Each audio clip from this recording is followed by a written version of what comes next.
তার মধ্যে বান্দার সওয়ালের জবাবগুলো বেশি বেশি থাকবে।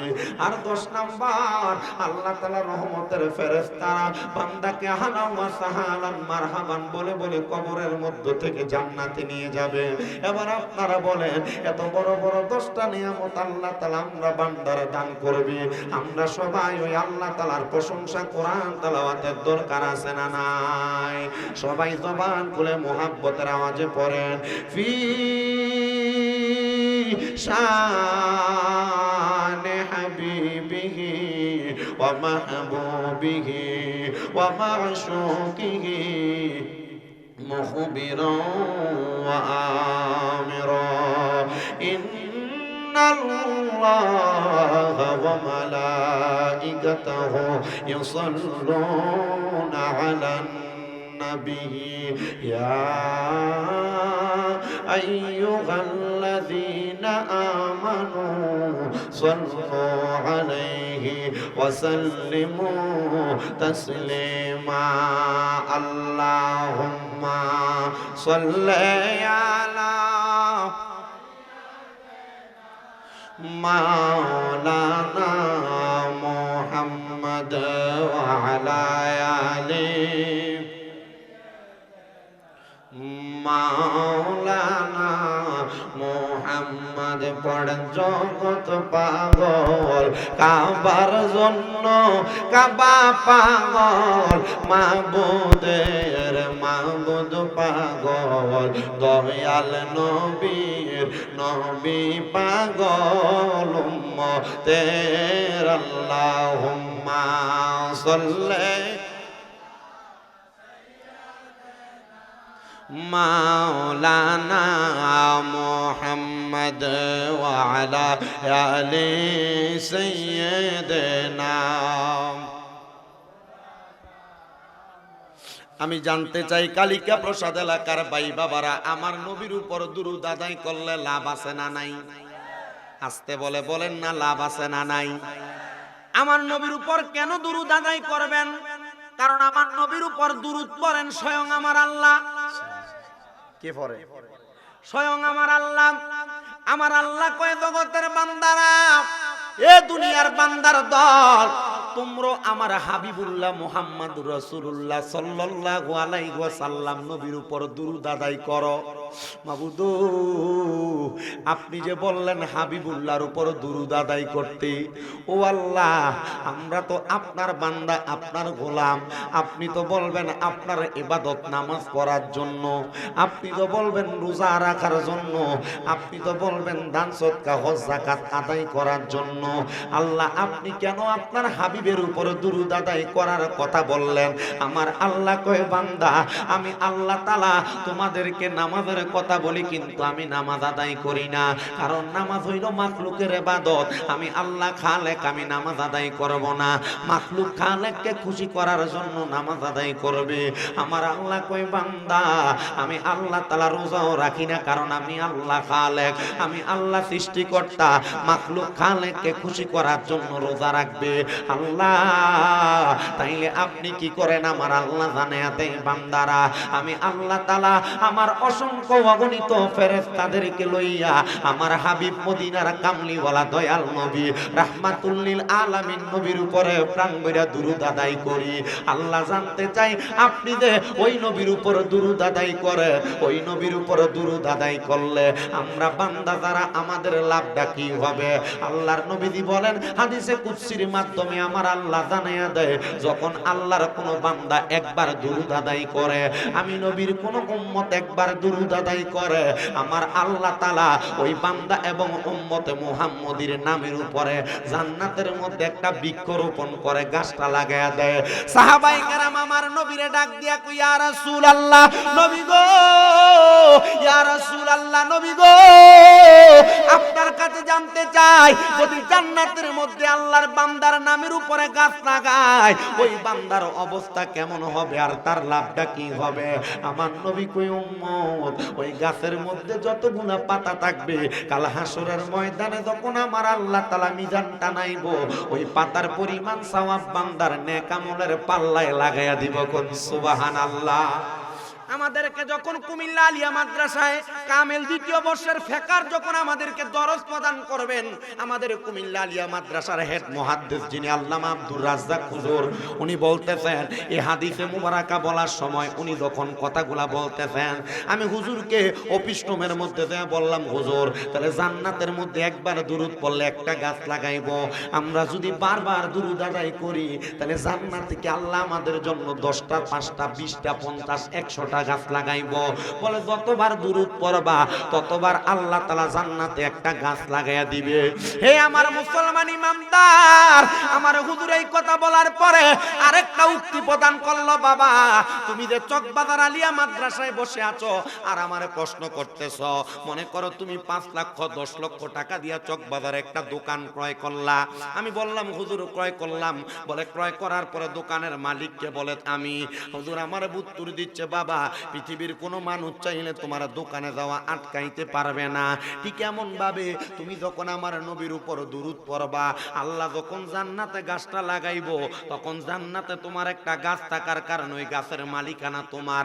জান্নাতের মধ্যে গাছ থাকার কারণে আমরা যারা উম্মতে মুহাম্মদী হিকমতের মাধ্যমে ওই জান্নাতের গাছের নিচে যায় বসবো, তখন ফেরেশতারা আমাদেরকে বের হওয়ার কথা বলবে। আমরা বের হব না একটা মাত্র কারণে, কারণ জান্নাতে দুরূদ পড়ার কারণে আমার আল্লাহ এই গাছটা লাগাইছে। কোন সুবহানাল্লাহ। ওরে দুরূদের পাগল হইলে করবে নবী পার, বলেন দুরূদের পাগল হইলে করবে নবী পার। আল্লাহুম্মা সাল্লি আলা পড়ো বারে বার, বলেন আল্লাহুম্মা সাল্লি আলা পড়ো বারে বার, বলেন দুরূদের পাগল হইলে করবে নবী পার, দুরূদের পাগল হইলে করবে নবী পার। আল্লাহুম্মা সাল্লি আলা পড়ো বারে বার। হায়রে নবীর দুরূদ পড়ে যারা, আরে সাচ্চা ইমানদার তারা, হায়রে অহরহ পড়ো দুরূদ, অহরহ পড়ো দুরূদ নবী মুস্তাফা। আল্লাহুম্মা সাল্লি আলা পড়ো বারে বার, বলেন আল্লাহুম্মা সাল্লি আলা পড়ো বারে বার। নবীর দুরূদ পড়তে পারলে আরে মুক্তি মিলবে দুই জাহানে, বলেন নবীর দুরূদ পড়তে পারলে আরে মুক্তি মিলবে দুই জাহানে। আইরে তাই তো সবাই পড়ো দুরূদ, তাই তো সবাই পড়ো দুরূদ নবী মুস্তাফা। আল্লাহুম্মা সাল্লি আলা পড়ো বারে বার, বলেন আল্লাহুম্মা সাল্লি। আমার মুসলমান ইমানদারেরা, শুধু এই জায়গার মধ্যে আমার নবী ক্ষান্ত হন নাই। নবী আমার বলেন উম্মত, দুনিয়ার জমিনের মধ্যে আমি নবীর যেই উম্মত, আমি নবীর প্রতি যত বেশি দুরূদ আদায় করবে জান্নাতের মধ্যে ওই উম্মত আমি নবীর তত কাছাকাছি থাকবে। যত বেশি দুরূদ আদায় করবেন তত বেশি নবীর কাছাকাছি থাকবেন। আমি সোনার বাংলাদেশের যত জায়গায় আমার ওয়াজ মাহফিল মানুষ শুনে, আমার যত বক্তবিন্দু আছে, আমি তারার কাছে বলি বাবা সব সময় ওযু অবস্থায় থাকবেন, আর যখনই সুযোগ পান আল্লাহর নবীজির উপর দুরূদ বেশি বেশি করে আদায় করবেন। দেখবেন রে বাবা আপনার সম্পদের অভাব হবে না, বিপদ আপদ থাকবে না, অভাব অনটন থাকবে না, শুধু আমার নবীর উপর অসংখ্যবার দুরূদ আদায় করার কারণে। এই জন্য মুহাব্বতের আওয়াজে দুরূদ শরীফ আদায় করেন। আল্লাহুম্মা সাল্লি মারহাবা মাওলানা মুহাম্মদ ওয়া আলা আলি মাওলানা। স্বয়ং আল্লাহর নূর দিয়া হাবিবুল্লাহ বানাইয়া নামের সাথে নামি শাইলেন, দেখে নাচে কালেমাতে আল্লাহুম্মা সাল্লি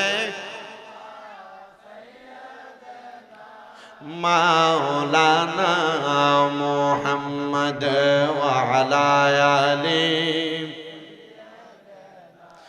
মাওলানা মুহাম্মদ। লা ইলাহা লা কালেমা লা ইলাহা হাসবি রব্বি জাল্লাল্লাহ মা ফি কলবি গায়রুল্লাহ হাসবি রব্বি জাল্লাল্লাহ মা ফি কলবি গায়রুল্লাহ নূর মুহাম্মদ সাল্লাল্লাহু নূর মুহাম্মদ ও লা ইলাহা ইল্লাল্লাহ লা ইলাহা লা ইলাহা ও আমরা বড় ভাগ্যবান আমরার নবী আল্লাহর মেহমান আল্লাহ দয়া করে করলেন দান আল্লাহ দয়া করে করলেন দান নবী ইমানের ইমান লা ইলাহা লা ইলাহা হায়রে অনেক দূরে মদিনা আমরা কেমনে যাব জানি না বলেন বাবা আমরা সবাই মদিনা যাইতে চাই কি চাই না কারা কারা যাইতে চাই ডান হাত তুলে আমার আল্লাহরে দেখান আর জবান খুলে একটা তাকবীর দেন নারে তাকবীর আওয়াজ দিয়া মদিনা দূরের কথা দুর্জয় মোর পার হওয়া যাইতো না মদিনা যাইতে হলে একটা ইমানে আওয়াজ দিবেন যে আওয়াজ হযরত বেলাল রাদিয়াল্লাহু আনহু দিছে আওয়াজ দুনিয়ায় শোনা যায় না আওয়াজ দে আল্লাহর আরশ আজিমে যে ধাক্কা দিছে একটু মোহাব্বতে মদিনা যাওয়ার আওয়াজ দেন নারে তাকবীর নারে রিসালাত নারে গাউসিয়া আলে সুন্নাত ওয়াল জামাত আপনারা বলেন আমরা মদিনা যাইতে চাই কি চাই না কিন্তু বাবা বর্তমান যুগের মৌলভী সাহেবরা ফতোয়া দেয় মক্কায় গেলে চলবে মদিনায় যাওয়ার দরকার নাই মদিনা যাওয়া হজের অংশ না নাউজুবিল্লাহ কোন আল্লাহর নবী হাদিসে মুবারাকার মধ্যে বলেন মান যারা কবরি ওয়াজাবাত লাহু শাফাতি ইয়াউমাল কিয়ামা আমার নবী কয় উম্মত সেই ব্যক্তি আমি নবীর রওজা জিয়ারত করলো তার জন্য সুপারিশ করা আমি নবীর জন্য ওয়াজিব হইয়া যায় আর ওয়াজিব তরক করলে গুনাহগার হয় আমার নবী যে তো ওয়াজিব বুঝাইছে অত্যাবশ্যক বুঝাইছে নবী কয় উম্মত আমি নবীর রওজা মুবারকের মধ্যে সালাম দিলা তো দিলা আমি দয়াল নবী তোমার জন্য সুপারিশ করে তোমার জান্নাতে নিয়ে যাব জোরে কোন সুবহানাল্লাহ বেশি দিন হয় না আমিও মদিনা শরীফ জিয়ারত করে আসছি আমার মাথার চুলগুলা বড় লম্বা ছিল ঘাড়ে পড়তো বাবরি কাটা চুল কিন্তু আমার এই চুলগুলা আমি কেটে ফেলছি শুধু হজ করার কারণে আমি আমার এই দুইটা চুলের মুঠির মধ্যে ধইরা আমার নবীর রওজার সামনে দাঁড়ায় দাঁড়ায় বলছি ইয়া রাসূলুল্লাহ এই চুলগুলা রাখার কারণে মানুষ আমার বন্ড বলে মানুষ আমার বেদাতি বলে কিন্তু নবী গো সামাইলে তিরমিজির মধ্যে পড়লাম যিকরে জামিলের মধ্যে পড়লাম লাহু শারুন ইয়াদরিবু মানকাবাইহি আপনি নবীর চুল মুবারক ঘাড়ের মধ্যে পড়তো আপনি নবী এই চুল মুবারক গুলো আপনি চিরুনি দিয়ে আশ্রয় মাথার মধ্যে তেল মুবারক দিতেন চিরুনি দিয়ে আশ্রানের পরে আপনার একটা চুল মুবারক মাটিতে পড়ার কারণে হযরত যায়েদ রাদিয়াল্লাহু তাআলা আপনার চুলটা তার ঘরে নিয়ে রাইখা দিছে ওই লম্বা চুলটা ঘরে নিয়ে রাখার পরে আপনি নবীর ওই সাহাবী যায়েদের পেটে ব্যথা হওয়ার পরে ওই চুল মুবারক ভিজে যখন পানি পান করছে আপনার ওই সাহাবীর পেটের ব্যথা ভালো হয়ে গেছে নবী গো মানুষ যে তোমার চুল লম্বা রাখার কারণে ভণ্ড বলে বেদাতি বলে আমার কষ্ট লাগে না গো নবী কারণ আমি জানি এটা আপনি নবীর সুন্নত এই জন্য রাখছি তবে উমরা হজ করার পরে আমার চুলগুলা থাকবে না কাটা লাগবে ও মায়ার নবী আপনার রওজার সামনে দাঁড়ায় আমি একটা আরজি জানাইতাম না তিনটা আরজি আমার নবীর রওজার সামনে দাঁড়ায় দাঁড়ায় বলছি ইয়া রাসূলুল্লাহ আমার এক নাম্বার আরজি গো নবী আমারে একবার আপনি আপনার রওজার সামনে আনছেন এত অল্প বয়সে যে আপনার রওজার সামনে আসতে পারবো আমি বুঝি নাই গো নবী নবী গো আমারে মরণের আগে বারবার আপনার রওজা মুবারক দেখার তৌফিক দান কইরেন ইয়া রাসূলুল্লাহ নবী গো ও দয়ার নবী আমার মা বাপ ভাইগুলারে নিয়া আমি যেন মক্কা মদিনায় আসতে পারি আপনি আল্লাহর দরবারে সেই দরখাস্তটা কইরেন আর তৃতীয় নাম্বার আরজি জানাইছি নবী বাংলাদেশে ওয়াজ মাহফিলে যাওয়ার পর কত শত শত মানুষ আমার ওয়াজ মাহফিল শুনে আপনি নবীর কত পাগলেরা আপনি নবীর উপর প্রাণ ভরা দুরূদ দুরূদ আদায় করে। নবী গো, তাদেরকে একটা বার হইলেও আপনার রওজা মুবারক দেখার জন্য আপনি আইনেন গো নবী।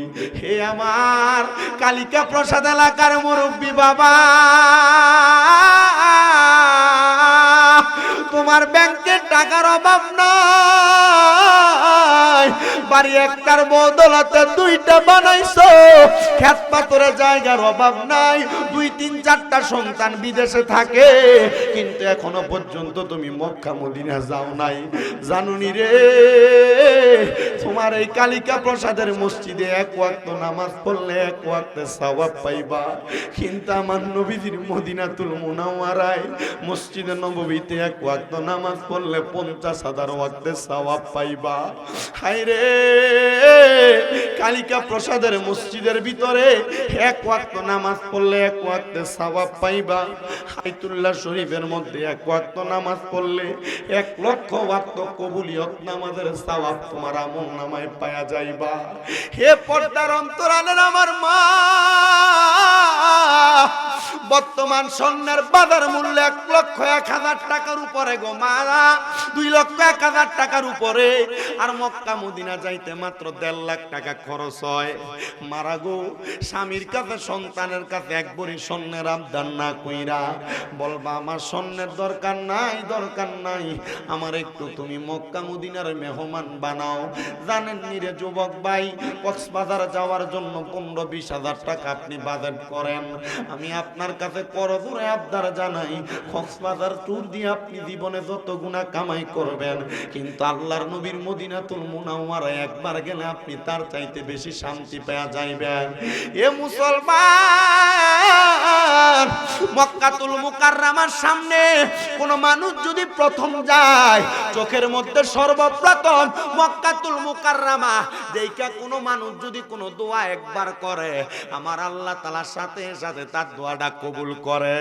হে মুরব্বী বাবা, হে যুবক ভাইয়েরা, হে দাড়ি পাকা মুরব্বী বাবারা, জায়গা তুমি সন্তানরে দিয়া যাইবা, সে তার মতো করে ব্যবহার করবি, সম্পত্তির উপরে গান বাজনা করবে, তোমার কবরে আযাব হবে।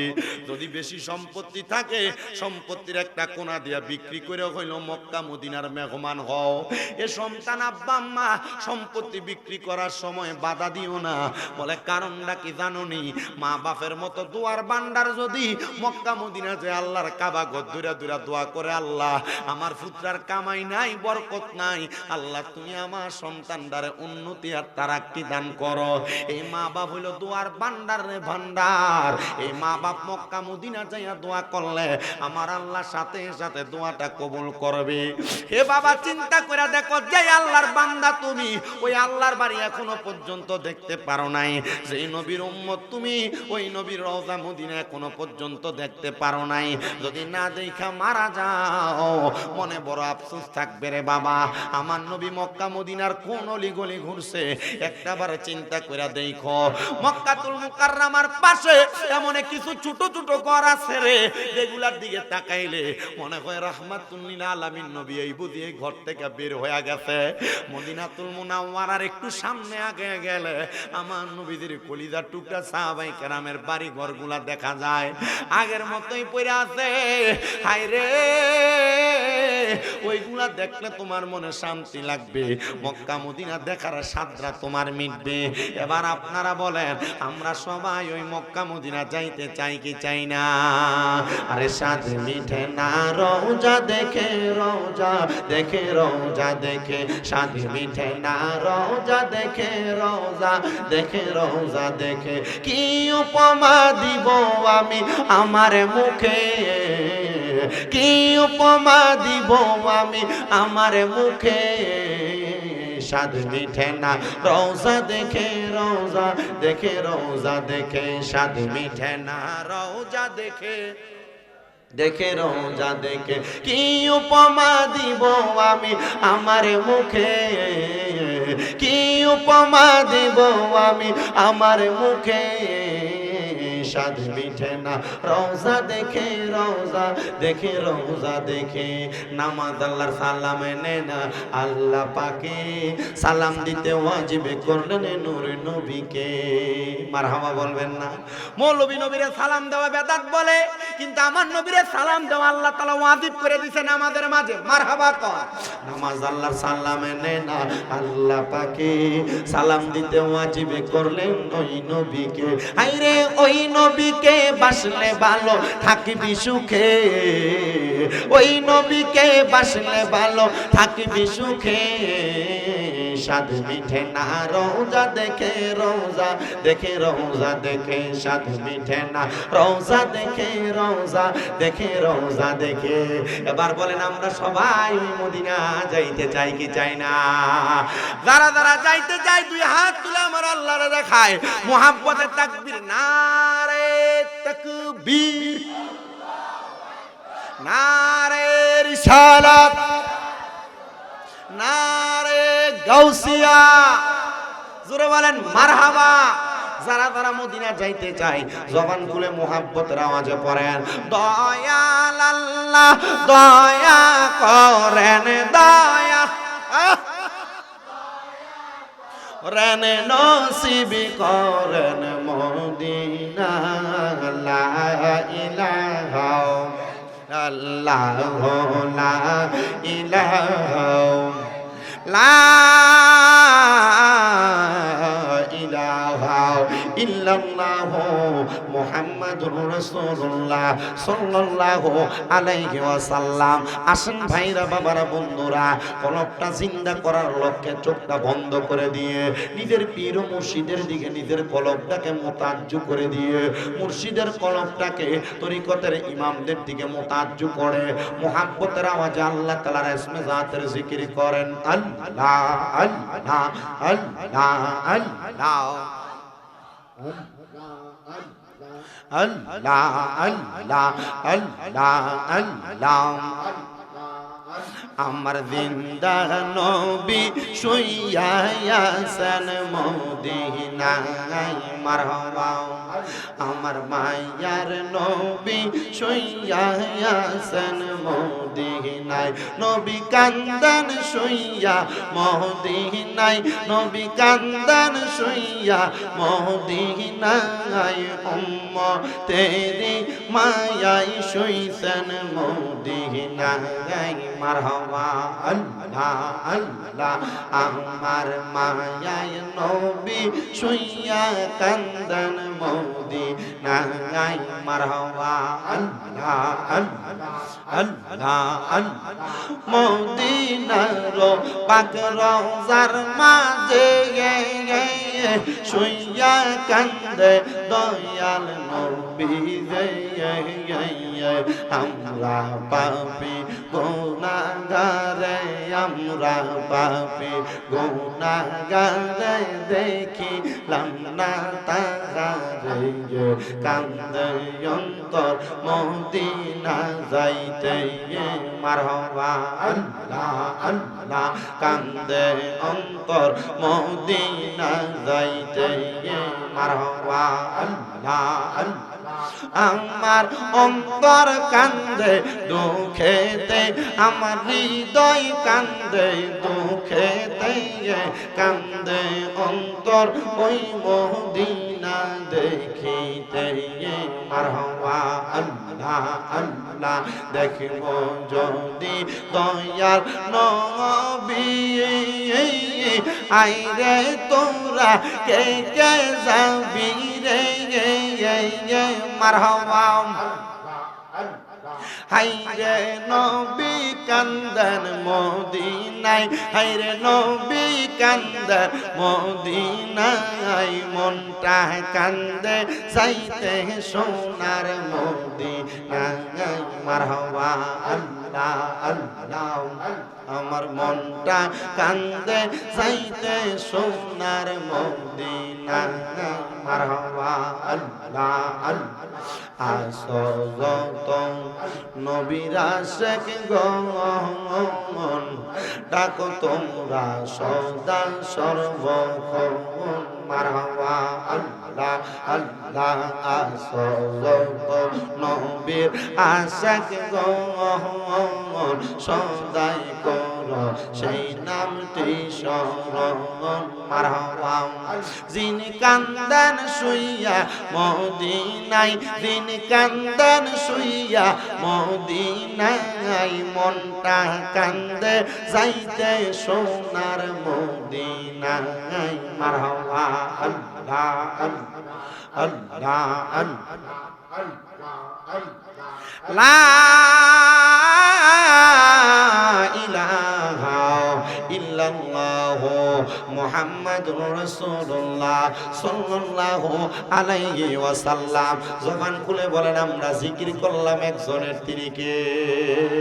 আমি আর ডাইনে বামে যাব না, ডাইরেক্ট আমি আমার আলোচনার মধ্যে চলে যাচ্ছি। আমার বাবা আল্লাহ তাআলার কালামে হাকিম কোরআন শরীফ থেকে আমি একটা ছোট্ট আয়াতে কারিমার খণ্ড বিশেষ আপনাদের কাছে তেলাওয়াত করেছি, যেখানে আমার আল্লাহ তাআলা বলেছেন লা ইউকাল্লিফুল্লাহু নাফসান ইল্লা উসআহা।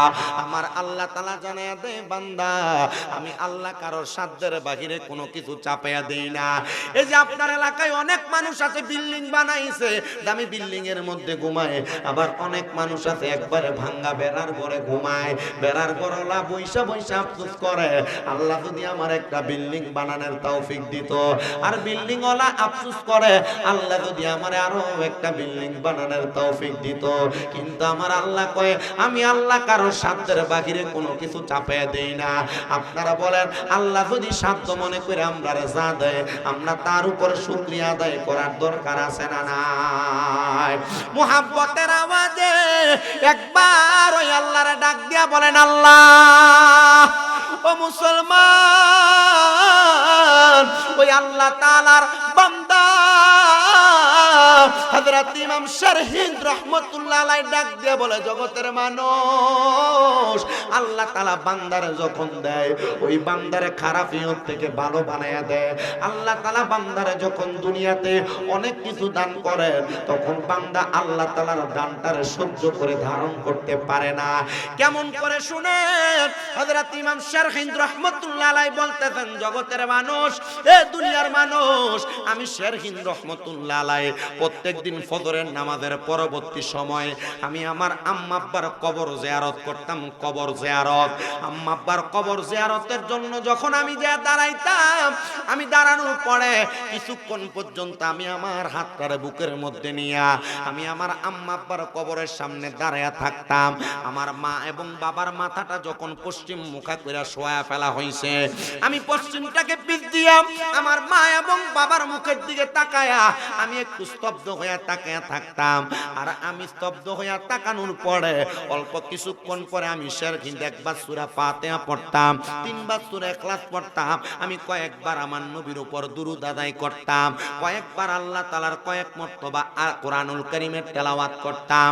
হঠাৎ করে আমি শারহিন আমি লক্ষ্য করে দেখলাম আমার ঘরের মধ্যে আমি ঘুমন্ত অবস্থায় ঝকমক ঝকমক করে একটা আলো দেখা যায়। আমি ওই আলোটা দেখা আমি হঠাৎ করে আমার চোখটা খোলার চেষ্টা করতে লাগলাম। দেখলাম আমার ঘরের এত আলো, ওই আলোতে আমার চোখটা খুলতে পারতেছি না। হঠাৎ করে আমি তাকে দেখলাম আমার ঘরের মধ্যে সাদা রঙের পোশাক পরা দুইজন মানুষ দাঁড়ায় রইলেন। আমি জিজ্ঞাসা করলাম কারা গো আপনারা? তারা আমারে পরিচয় দেয়, এর ইমাম শারহিন, তুমি তো জগৎ বিখ্যাত ইমাম, তোমারে মানুষ ইমাম মনে করে, কিন্তু তুমি কি জানো, তুমি কি জানো আমরা হলাম তোমার আম্মা আব্বা। ও মা ও আব্বা, এত সুন্দর পোশাক পইরা আপনারা এত রজনীতে আমার ঘরের সামনে দাঁড়ায় গেলেন, আপনার এত সুন্দর নুরানি চেহারা, এত নুরানি পোশাক আমার আল্লাহ আপনাদেরকে কেন দান করছে? এ বাবা আপনারা সবাই তো জানেন আমরা আল্লাহর বান্দারা যদি দুনিয়াতে নেক আমলগুলা করি, কবরে যাওয়ার পর আল্লাহ তাআলা আমাদেরকে সুন্দর জান্নাতি পোশাক পরাইব। কথা কোন না ঠিক কিনা? এ বাবা আরেকটু মনোযোগ দিয়ে শোনো, যদি যদি দুনিয়ার জমিনে তুমি হারাম কাজ কইরা পরের হক মাইরা খাইয়া মানুষের সম্পদ লুণ্ঠন কইরা সুদের টাকা ঘুষের টাকা খাইয়া তুমি তোমার জীবনটারে ভরপুর বানায়া ফেলো, আল্লাহর কসম করে বলি তোমার কবরে যাওয়ার পর আগুনের পোশাক তোমারে পরানো হবে, আগুনের জুতা তোমার পায়ে দেওয়া হবে যদি তুমি পরের হক মাইরা থাকো। কিন্তু আমাদের সমাজ এই পরের হক মাইরা যারা খায়, মানুষের সম্পদ যারা লুণ্ঠন করে, সুদের টাকা ঘুষের টাকা যারা খায়, এদের পক্ষে মানুষ ছাপাবাজি করে বেশি, এদের পক্ষে মানুষ থাকে বেশি। হালালখোর মানুষ যেটা, সৎ মানুষ যেটার পক্ষে মানুষ থাকে না। আবার এমন অবস্থা আছে সমাজের মধ্যে, এই সুদখোর আর ঘুষখোর গুলারে ধইরা নিয়া মসজিদ কমিটির সভাপতিও বানায়। সমাজে এমন অবস্থা আছে, এই সুদখোর ঘুষখোর হারাম কুলারে ধরে নিয়ে মসজিদের এলাকার সেক্রেটারি বানায়, এলাকার সর্দার মাতাব্বরির দায়িত্ব দেয়। আপনারা বলেন এমন অবস্থা সমাজের মধ্যে আছে না নাই? মনে রাখতে হবে রে বাবা, হারাম খাওয়ার পর ওই লোকটারও তো লজ্জা হওয়া উচিত। হারাম খায়, সুদের টাকা খায়, ঘুষের টাকা খায়, কেমনে এলাকার সর্দারি চেয়ারটার মধ্যে বসবো? হারাম টাকা খাইয়া কেমনে আমি মসজিদের সভাপতির চেয়ারটাতে বসবো? পরের হক খায়া আমি কেমনে সমাজের মানুষের উপর দিয়া কথা বলবো? আমি নিজে তো হারাম খাই, আমার তো এই কাজগুলা করা ঠিক হয় না।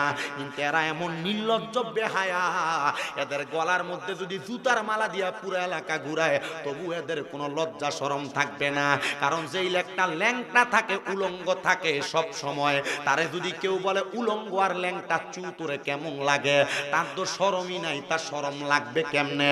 হারাম খাইতে খাইতে জীবনটারে নাশ করে ফেলছে, পরের হক খাইতে খাইতে জীবনটারে নাশ করে ফেলছে, মানুষের সম্পদ দখল করতে করতে জীবনটারে নাশ করে ফেলছে। তবুও মানুষটা কবরের আযাবরে ভয় করে না।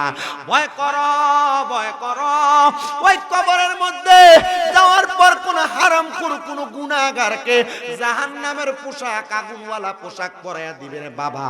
জাহান্নামের পোশাক, জাহান্নামের জুতা পরাইয়া দিবে। আল্লাহর নবীর ওই উম্মত ডাক দিয়া বলে, এ আম্মা আব্বা, আপনাদের শরীরের মধ্যে এমন নুরানি পোশাক কারণটাকে আপনারা বলেন না? ওনারা বলতেছেন একটাই মাত্র কারণ, তোমার মতো একটা নেক সন্তান আমি দুনিয়াতে রেখে গেছি, যেই নেক সন্তান আমাদের ইন্তেকালের পরে আমাদের কবরের সামনে দাঁড়ায়া যায়।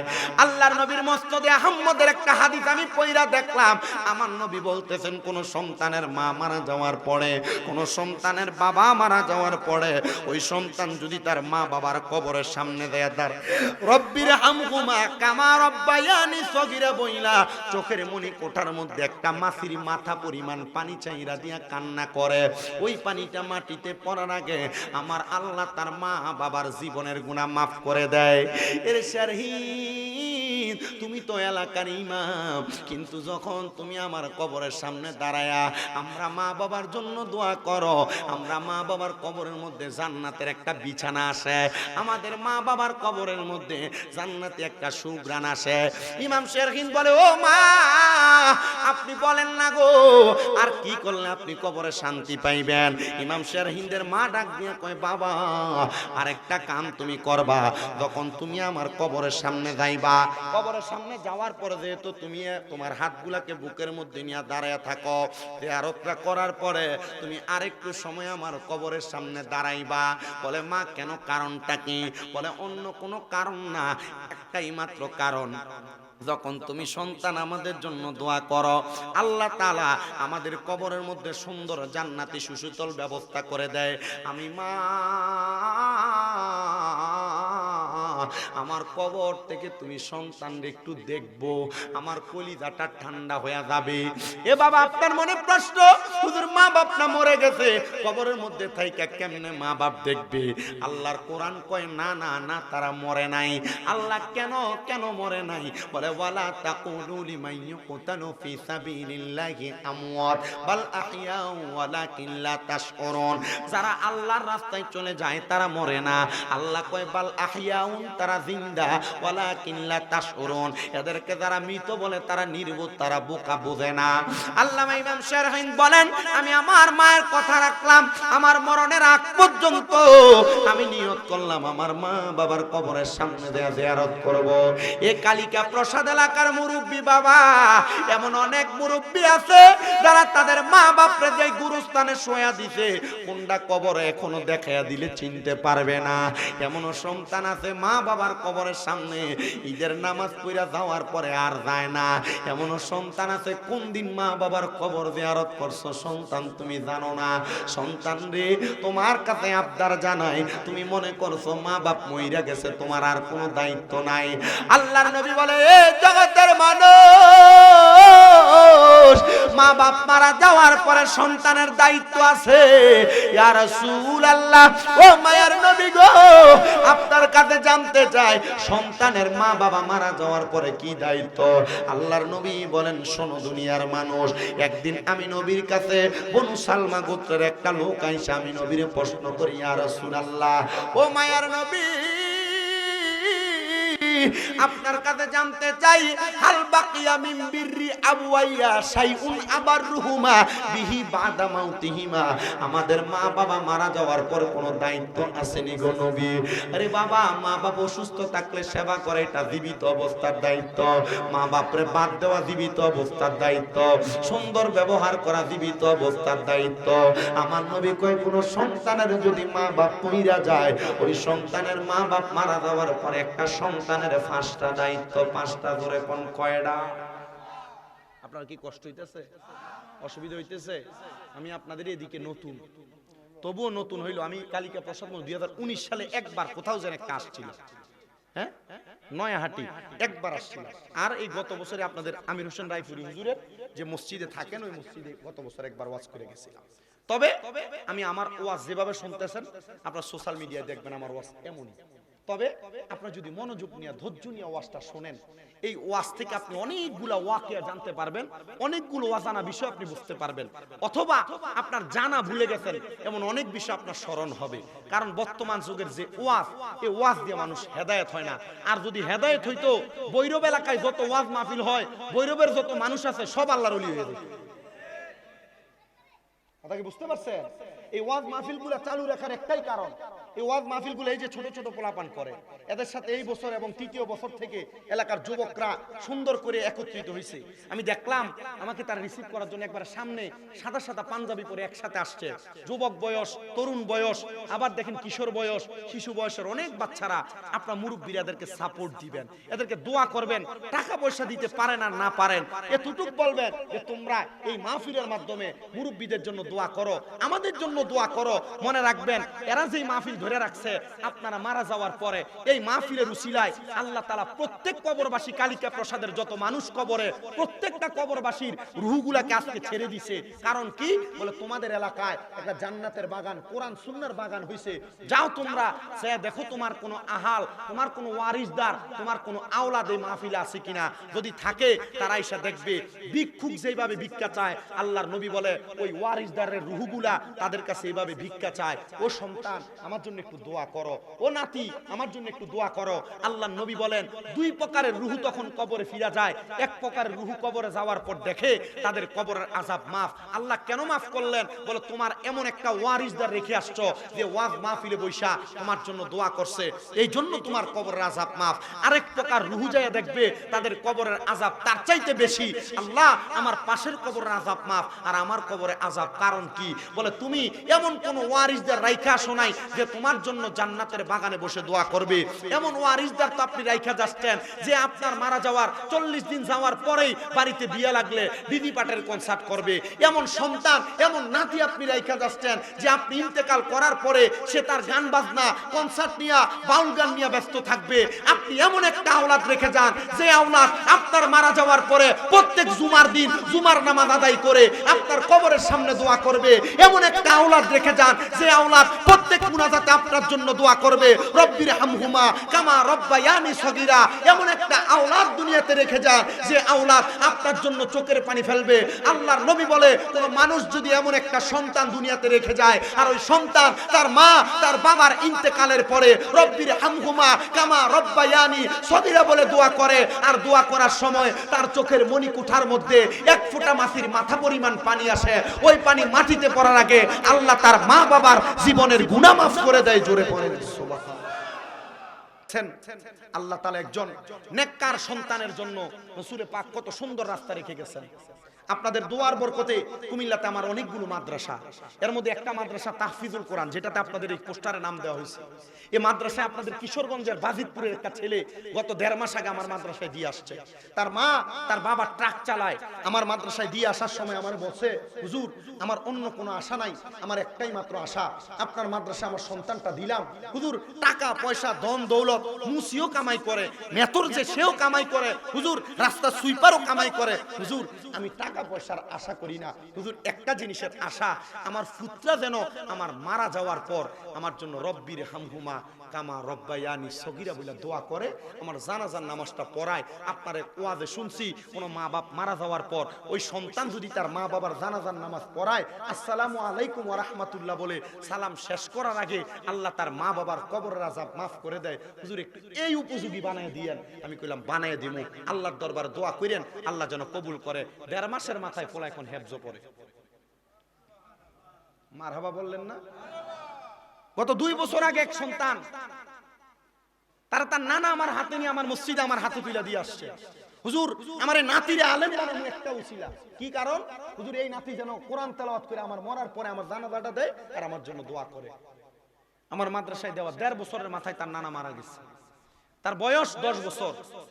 আমি কইলাম 10 বছর ভালো কথা, এখন তার নানা মারা যাওয়ার পর তার জানাজাটা দেওয়া লাগবে না? তার মা বলছে যে আমার ফুতে আমার বাপের জানাজা দিবে। এলাকার ইমাম সাহেবরা কইছে এই ফোলা ছোট মানুষ কেমনে জানাজা দিব, কিন্তু আমি জানি আমার মাদ্রাসার নুরানিতে যে ফোলা পড়ে এটাও জানাজা পড়াইতে পারে। আমার মাদ্রাসায় নুরানিতে যে বাচ্চাটা পড়ে এটাও জানাজা পড়াইতে পারে। তার বাপে কো হুজুর দরকার নাই, ফাটতো না। আমি কইলাম পারবে, আমার ছাত্র, আমি জানি আমার ছাত্র কোরআন তেলাওয়াত করতে, আমার ছাত্র জানাজা পড়াতে পারবে, দেন তারে। আল্লাহু আকবার, দাঁড়ায় গেছে। জানাজা শেষ, এই ছেলের বাবাই কানতে কানতে চোখের পানি ফালায়, হুজুর আমি জানি না আমার সন্তান যে জানাজা পড়াইতে পারবে, আমার জীবন ধন্য। আজকে 13 বছর বিদেশ করি, 13 বছর বিদেশ করাতে লাখ টাকা কোটি টাকা ইনকাম করেছি, হুজুর এতটুকু বলতে পারি এই কোটি টাকা আমার কবরে যাবে না, এই ফুটের দোয়া আমার কবরে যাবে।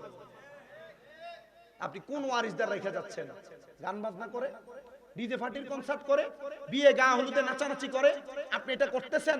আপনি মনে করতেছেন বিয়ের মধ্যে গান বাজনা করতেছেন, কত সুন্দর মানুষ আমারে পয়সাওয়ালা বলবে, টাকাওয়ালা বলবে, আমার বিয়ে কত জাকজমক হইছে এটা বলবে। আপনি মুসলমানের মধ্যে গান বাজনা করতেছেন, আপনি মনে করতেছেন এই সুন্নতে খাতনা জাকজমক মানুষ আমারে ভালো বলবে। আল্লাহর কসম করে বলি, এই গান বাজনা, ডিজে পার্টির কনসার্ট করা, বিয়ের মধ্যে গান বাজনা করা এটা হারাম, এটা হারাম, এটা হারাম। যারা করে তাদের বিয়ে মুসলমানি বলেন, সুন্নতে খাতনা বলেন, হারাম দিয়ে করার কারণে পুরোটা অনুষ্ঠান হারামে রূপান্তর হয়। আর আমার মতো আপনার মতো কিছু ইমাম সাহেব যাই এখানেও দোয়া করে, আর ইমাম সাহেব দোয়া না করলে চাকরিও নাই।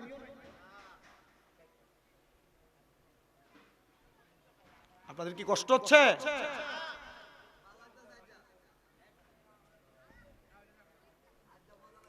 কি হবে আলেম সেজে সমাজেতে, যদি না হক কথা উচ্চ সুরে না বলিতে। কি হবে আলেম সেজে সমাজেতে, যদি না হক কথা উচ্চ সুরে না বলিতে। চাকরির ভয় করো যদি ছেড়ে দাও ইমামতি, চাকরির ভয় করো যদি ছেড়ে দাও ইমামতি। কি হবে আল্লাহকে ধোঁকা দিয়ে, কি হবে আল্লাহকে ধোঁকা দিয়ে। কি হবে বেঁচে থেকে অযথা বিদ্যা শিখে, যদি না ঘটতে পারো শুধু মুক্ত সমাজটাকে, যদি না ঘটতে পারো হারামবিহীন সমাজটাকে। আমি আপনাদেরকে বলে দেই, যারা আপনারা গান বাজনা করেন, আপনারা বিভাগের মধ্যে যারা ডিজে পার্টির কনসার্ট করেন, ডেক্সে টাইনা বাজান, আপনার যদি বিবেক দেয় আপনি বাজাইবেন। আমার কথাগুলা শোনার পর, হাদিসগুলা শোনার পর, আল্লাহ নবী 3টা হাদিস শোনায় দেই। 1 নাম্বার, আল্লাহর নবী বলেন দুনিয়ার জমিনের মধ্যে যারা গান বাজনা করে, ডিজে পার্টির কনসার্ট করে অথবা গান বাজনা করে নর্তকী নাচায়, ওই ব্যক্তিগুলা যখন গান বাজনা করে, এরা যখন ইন্তেকাল করে কবরে যাবে, রহমতের নবী বলেন এরা ইন্তেকাল করে কবরে যাওয়ার পর আগুনের গরম সীসাকে ঢালাই করে তাদের কানগুলাকে ঢালাই করে দেওয়া হবে। তাদের কানগুলার মধ্যে কাঁচকে ঢালাই গরম করে করে গলায় তাদের কানের মধ্যে দিয়ে দেওয়া হবে। আর 2 নাম্বার, কোন মানুষ যখন গান বাজনা করবে, আল্লাহর নবী বলেন কাল ময়দানে মাশরে তাদের কানের কাছে এমন বিকট আওয়াজ দেওয়া হবে, ইন্তেকালের সময় তাদের কেমন বিকট আওয়াজ দেওয়া হবে, তারা ওই আওয়াজে ইন্তেকাল করবে। আর 3 নাম্বার, এই হারাম কাজ, এই গান বাজনা যারা করবে তাদেরকে কবরের মধ্যে যাওয়ার পর আগুনের কুণ্ডুলির মধ্যে এমন ভাবে ভাবে ফুরানো হবে, ওই মানুষগুলাকে জাহান্নামের লাকড়ি বানানো হবে, লাকড়ি। যদি মন চায় জাহান্নামের লাকড়ি হইবা, যুবক ভাই তুমি গান বাজনা করবা, কোনো বাধা নাই। যদি মন চায় তুমি দুনিয়ার জমিন থেকে কবরে যাওয়ার পর তোমার কানে কাফকে গরম করে গলায় গলায় কানে ঢালাই নিবা, তুমি গান বাজনা করো, এটাতে কোনো বাধা নাই। যদি মন চায় গান বাজনা কইরা কবরে গেলে শান্তিতে থাকবা, তুমি করো, এটাতে তোমার কোনো বাধা নাই। এ পর্দার অন্তরালের আমার মা, বর্তমান জামানায় বেশিরভাগ মহিলারা TikTok, social media, short video এবং রিলস ভিডিওর মাধ্যমে এরা গান বাজনার প্রতি বেশি আসক্ত হয়ে গেছে। অনেক প্রবাসীরা বিদেশ থেকে ফোন করে করে বলে, হুজুর আমার স্ত্রীকে যত বলি মোবাইলের প্রতি এতটা আসক্ত হয় না, আমার স্ত্রী রাগ করে করে ফোনটা কেটে দেয়। হুজুর কি বলবো? আমি আমার মাদেরকে বলবো, মা প্রবাসী স্বামীটা বিদেশে বড় কষ্ট করে, ওই স্বামীটার কথাও মান্য করিস না গো মা। মনে রাখবা, স্বামীর অবাধ্য মহিলা কোনদিন আল্লাহ তাআলার জান্নাতের সুঘ্রাণ পাবে না। স্বামীর অবাধ্য হয়েও না গো মা, গান বাজনা শুইনো না গো মা, নামাজ পড়া পড়া স্বামীর জন্য দোয়া করো। আজকেও নোয়াখালীর লক্ষ্মীপুর থেকে একটা মহিলা কল দিয়া বলছে, হুজুর হুজুর আপনি তো বলেন মা বোনদেরকে স্বামীর আদেশ মাইনা মাইনা চলার জন্য, কিন্তু যে স্বামীরা ঘরের মধ্যে স্ত্রী থাকার পরেও পরকীয়াতে লিপ্ত হয়ে যায়, যেই স্বামীরা ঘরের মধ্যে স্ত্রী থাকার পরেও ফোনে অন্য মহিলার সঙ্গে কথা বলে, যেই স্বামীরা ঘরের মধ্যে স্ত্রী থাকার পরেও অন্য নারীদের সঙ্গে সম্পৃক্ত হয়ে যায়, হুজুর ওই স্ত্রীরা অন্য নারীর সাথে সম্পৃক্ত হয়ে প্রথম স্ত্রীকে পর্যন্ত ছেড়ে দেয়। হুজুর ওই স্ত্রীদের ব্যাপারে কি আপনি স্বামীদের ব্যাপারে কি কিছু বলবেন না? আমি বলবো, এ যুবক ভাই, এ মুরব্বী বাবা, এ পর্দার অন্তরালের মা, সবার গাতারতে বলি রে মুরব্বী বাবা, ঘরের মধ্যে তোমার যে স্ত্রী আছে এটা তোমার জন্য জান্নাত। যদি ইনসাফ না করতে পারো, মাসনা বিবাহ করবা না, দ্বিতীয় বিবাহ করবা না। যদি করতে পারো ইনসাফ, তবে বিবাহ করবা।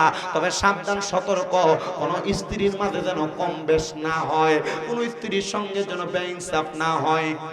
ঘরে স্ত্রী থাকার সত্ত্বেও কখনো তুমি অন্যের স্ত্রী অথবা অন্য কোনো মেয়েদের সঙ্গে অবৈধভাবে লিপ্ত হওয়ার চেষ্টা করবা না। মনে রাখবা, এমন যারা করে তাদেরকে জাহান্নামের অতল গহ্বরে দেওয়া হবে। শুধু তাই নয়, তাই নয়, তাদের পুরুষাঙ্গের মধ্যে আল্লাহ তাআলা জাহান্নামের গরম রড লাগে, তাদেরকে আগুনের মধ্যে সেক দিবে। এ মুসলমান ইমানদার, আমি আপনাদেরকে যে কথাগুলা বলতেছিলাম, ওই কথাগুলা হলো গুনাহের কথা। গুনাহের কাছ থেকে যদি আপনি বাইরে আসতে পারেন, তাহলে আল্লাহ তাআলার জান্নাতের পোশাক আপনি পরতে পারবেন। আর যদি গুনাহের কাজে আপনি লিপ্ত থাকেন, জাহান্নামের পোশাক, আগুনের পোশাক আপনাকে পরিধান করানো হবে। হযরত ইমাম শারহিনদের কথা আমি আপনাদের কাছে বলতেছিলাম। ইমাম শারহিন বলে, আমি আমার আম্মা আব্বার কবর জিয়ারত করে আমি রাস্তা দিয়ে হেঁটে হেঁটে আসতেছিলাম, হঠাৎ করে আমি দেখলাম একজন নেশাখোর ব্যক্তি, মদ পান করনেওয়ালা ব্যক্তি রাস্তার পাশে ডান হাতে মদের বোতলটা নিয়ে পড়ে আছে। আমি দেখা বড় অবাক হইলাম, হাইরে কোন মায়ের সন্তান জানি হাতের মধ্যে নেশার বোতল, আবার মাতাল অবস্থায় রাস্তার পাশে শুয়ে রয়েছে। আমি আপনাদেরকে আরেকটা হাদিসে মুবারাকা শোনাই। আল্লাহর নবী বলেন, 3 সময় 3 ব্যক্তির ঈমান থাকে না। এক নাম্বার, কোন নেশাখোর যখন নেশা করে, হোক এটা মদ, হোক এটা ইয়াবা, হোক এটা গাঞ্জা, হোক এটা সিগারেটের মাধ্যমে নেশা, যে নেশা করুক না কেন, কোন নেশাখোর যখন নেশা করে তখন তার ঈমান থাকে। যতক্ষণ পর্যন্ত সে কালেমা না পড়ে ততক্ষণ তার ঈমান ফিরে আসে না। আল্লাহর নবী বলেন, 2 নাম্বার, যখন কোন চোর চুরি করে, ওই চুরি করার সময় তার ঈমান থাকে না যতক্ষণ পর্যন্ত সে ঈমান না আনে। 3 নাম্বার, যখন কোনো জিনাখোর জিনা করে, জিনা করার সময় তার ঈমান থাকে না যতক্ষণ পর্যন্ত সে ঈমান না আনে। এজন্য বাবা, নেশা যারা করেন এটা থেকে বড় সাবধান। কিন্তু বর্তমান সমাজে মানুষ নেশাকে ধূলিসাৎ করার জন্য কত চেষ্টা চালায়, কিন্তু নেশাকে ধূলিসাৎ করা যায় না। এলাকার মধ্যে মাদক দমন কমিশন নামে কত সংগঠন খোলে, দেখা যায় যারা নেশার বিচার করব, এরাই নেশা দ্রব্য এলাকায় বিক্রি করে। কথা কোন না ঠিক কিনা? যারা দিয়ে যেটারে দিয়ে ভূত ধরাবেন, যে শস্যের যে ভূত ধরে না, যে শস্য দিয়ে ভূত ধরাবে, শস্যের ভূতে ধরে রয়েছে। এলাকার ভিতরে যেই লোকগুলা নেশাকে দমন করবে, এরা নেশার বেচা কিনা করে। কথা কোন না কেন? আমার এলাকায় এক লোক নেশা বিক্রি করে, এর বাড়ির সামনে দিয়ে কয়দিন পরে পরে পুলিশের টাকায় দাঁড়ায় থাকে, কি তো আব্বা এটা আগে কি লেগা আর কইস না, হের বাইতে বইবে নাস্তা করে। কথা কই না?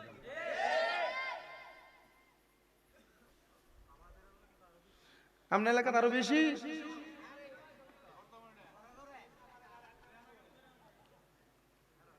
এটা ওয়াজ আপনার এলাকার যদি পরে কালকে আমার বিরোধিতা করবে। কালকে আমার ওয়াজের বিরোধিতা দুই শ্রেণীর মানুষ করবে। এক নাম্বার এই নেশাখোরের পক্ষে কথা বলেন না অথবা নেশার ব্যবসায়ী। দুই নাম্বার সুদখোরের ওয়াজটা করছিলাম কিছুক্ষণ আগে, মনে আছে? এই সুদখোরটা একটু বেশি সেটা দেবো। আবার এই সুদখোরের আরো কিছু প্রকার আছে, যদি আপনারা কষ্ট না নেন আমি একটু কইতে পারি, আপনারা শুনবেন। এই সুদখোরের কয়েকটা প্রকার। এখন আর এলাকার ভিতরে বেটারা সুদ খায় না, বাড়ি বাড়ি চাষিরা দিয়ে সুদের ব্যবসা করে। আছে না নাই? আছে না নাই? বেডিয়া যদি আমার কাছে কাকা 10,000 টাকা আছে হাওলাত দেন না, আর আমার কাছে নাই তো চাষির কাছে চাই দেখ না, তার বইনে দিছিল চাইলা দিবার লাগে।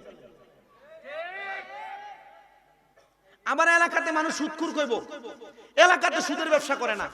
10 লাখ টাকা এককালীন নিয়ে ব্যাংকে রাখিয়া দেয়, এটার নাম দিছে এফডিআর। কথা কই না? এটা ডিজিটাল সুদ। আরেকটা সুদ আপনার বউ আপনার ফার্ম দিয়ে খাবায়। হুজুর এটা কোনটা? এটা হলো আপনার বউ, দেখবেন আপনার কবি তুমি যে যা কামাই করো সব খরচ করে লাও, আমরা আবুদ্দার ভবিষ্যৎ আছে না, আইও আমরা ব্যাংকে একটা এফডিআর করি।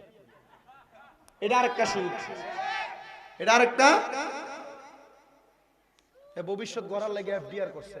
এফডিআর নামক সুদ আপনি যে করতেছেন, এই টাকা আপনার ঘরে রাখতেছেন, আবার দেখবেন এই এফডিআর এর পক্ষে মাসিক মুনাফা, বাৎসরিক মুনাফার পক্ষে বহু মোল্লা মৌলবীরা সোশ্যাল মিডিয়ায় আইসা অমুক ব্যাংকের পক্ষে দালালি করে। এটা 100% দালাল। এটা ইসলামের লেবেল লাগাইয়া গায়ের ভিতরে মদের বোতলে মধুর লেবেল লাগাইয়া মদ বিক্রি না কইরা মদ বিক্রি করে, মধু বিক্রি না কইরা মদ বিক্রি করে। এটা দালাল। এটা কখনো ইসলামী আলেম হতে পারে না। এফডিআর আর মুনাফার পক্ষে কথা কয়। মুনাফা ব্যাংকে দেয় ব্যবসায়ীরা সুদ, এই সুদের টাকা দিয়ে আমরারে বেনিফিট দেয়। তুমি এটার সুদ কইলা না, তুমি এটার মুনাফা কইলা, এটা ব্যাককল মানুষ। আল্লাহ তাআলা এই সমস্ত আলেমদের কই যে কইছে সর্বপ্রথম আলেমদের বিচার হবে, এই সমস্ত আলেমদের বিচার হবে। বেঈমান বেআমল এই ইমামদের এই আলেমদের বিচার হবে। হযরত ইমাম শারহিন বলেন, আমি নেশাগ্রস্ত মাতাল লোকটাকে আমি রাস্তার পাশে দেখে আমি চিন্তা করলাম কে জানি কোন মায়ের সন্তান। আমি তার সামনে গেলাম, তার মাথার মধ্যে হাত বুলিয়ে দিলাম। দেখবেন যারা নেশা করে এরা হুজুররা কিন্তু একটু বেশি মোহাব্বত করে। আপনারা কি মনে করেন আমি জানি না, আমরা এলাকাতে এমন কয়েকটা আমি পাইছি, এটা আমার দেখলে হাতে মাতে সুমা দিয়া পায়ে দুইটা সালাম করে আনজা মানজা করে লো, আমি আমি আমি হাতে দিয়ে এমনি দিয়া রাখি, বুক লাগাইতে দেবে, কারণ এটার ভিতরে হারাম।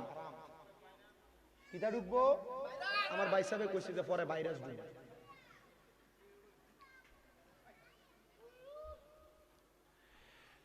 এ বাবা শুনেন, হযরত ইমাম শারহিন বলতেছে জগতের মানুষ, আমি চিন্তা করলাম কোন মায়ের সন্তান জানি। আমি তার কাছে গেলাম, তার মাথার মধ্যে হাতটা বুলাইতে লাগলাম। মাথার মধ্যে হাতটা বুলানোর সাথে সাথে দেখলাম তার ঘুম ভাঙছে, সে উঠা আমার দেইকা হুজুর হুজুর করতেছে। আমি তার হাত থেকে সর্বপ্রথম মদের বোতলটা নিলাম। মদের বোতলটা নিয়ে আমি তারে বললাম, তুমি এখানে পড়ে আছো, নেশা যে করতেছো কার অনুমতি নিলা? এ আমার টাকা দিয়ে আমি নেশা করব, তোর বাপের কি? এমন লম্বা লম্বা কথা কয়, বিচার করতে গেলে এমন নেশা কর আর সেট ছড়া সেরা না। হুজুর আমি কারোর অনুমতি নেই নাই, আমি কার অনুমতি নিব? জন্ম হওয়ার পর আমি আমার মারে দেখি নাই, জন্ম হওয়ার পর আমি আমার বাবারে দেখি নাই। আমি একটা বেওয়ারি সন্তান। হুজুর আমারে কে খবর নিব আর আমি কার কাছে যে অনুমতি চাইব? হুজুর দিবেন নি গো আপনি আমারে দুনিয়ার জমিনে এমন কোন হেদায়েতের নূর, হেদায়েতের আলো। হুজুর কয় বাবা চলো আমার সাথে। আল্লামা ইমাম শামসী ব্রিজ উনি ওনার একটা কিতাবের মধ্যে লিখেছে, আবার আমি লক্ষ্য করে দেখলাম একটা কিতাবের মধ্যে মসনবী রুমি আল্লামা রুমি রহমাতুল্লাহ আলাইহি বলছে, সোহবতে সালে তোরা সালে কুনাত, সোহবতে তালে তোরা তালে কুনাত, হার কে বাসত আমেলে সল্লু মুদাম, আতশে দোজক শাওয়াল্লাদ বররাই হারাম। শুধু জুদাস রাহমাতাল লিল আলামিন মসজিদে ও শুদ হামারা ये জমিন।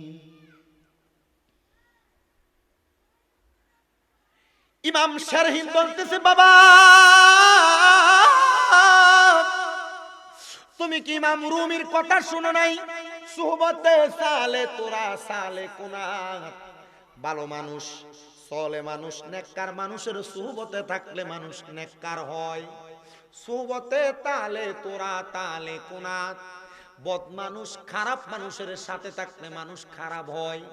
এ যুবক একবার চিন্তা করে দেখো, তুমি যে সিগারেট খাও, এই সিগারেট খাওয়া তোমারে কে শিখাইলো? আমি 10 জন যুবকের সাথে অবজারভেশন করার পর আমি একটা সুন্দর সমাধান পাইলাম। আমি জিগাইলাম, এ যুবক তুমি কেন সিগারেট খাও? হুজুর আমি খাই না, একদিন আমার এক দোস্ত সে সিগারেট খায়, শুধু বলছে একটা টান দিয়া দেখ, কিছু হবে না একদিন খাইলে। হুজুর এই একদিন খাইলে কিছু হবে না বইলা আমার ওই দোস্ত খাওয়ানোর পর থেকে আমি সিগারেট খাই। তুমি কোন বন্ধুরে তোমার বন্ধু বানাইলা যে বন্ধু তোমারে সিগারেট খোর বানাই?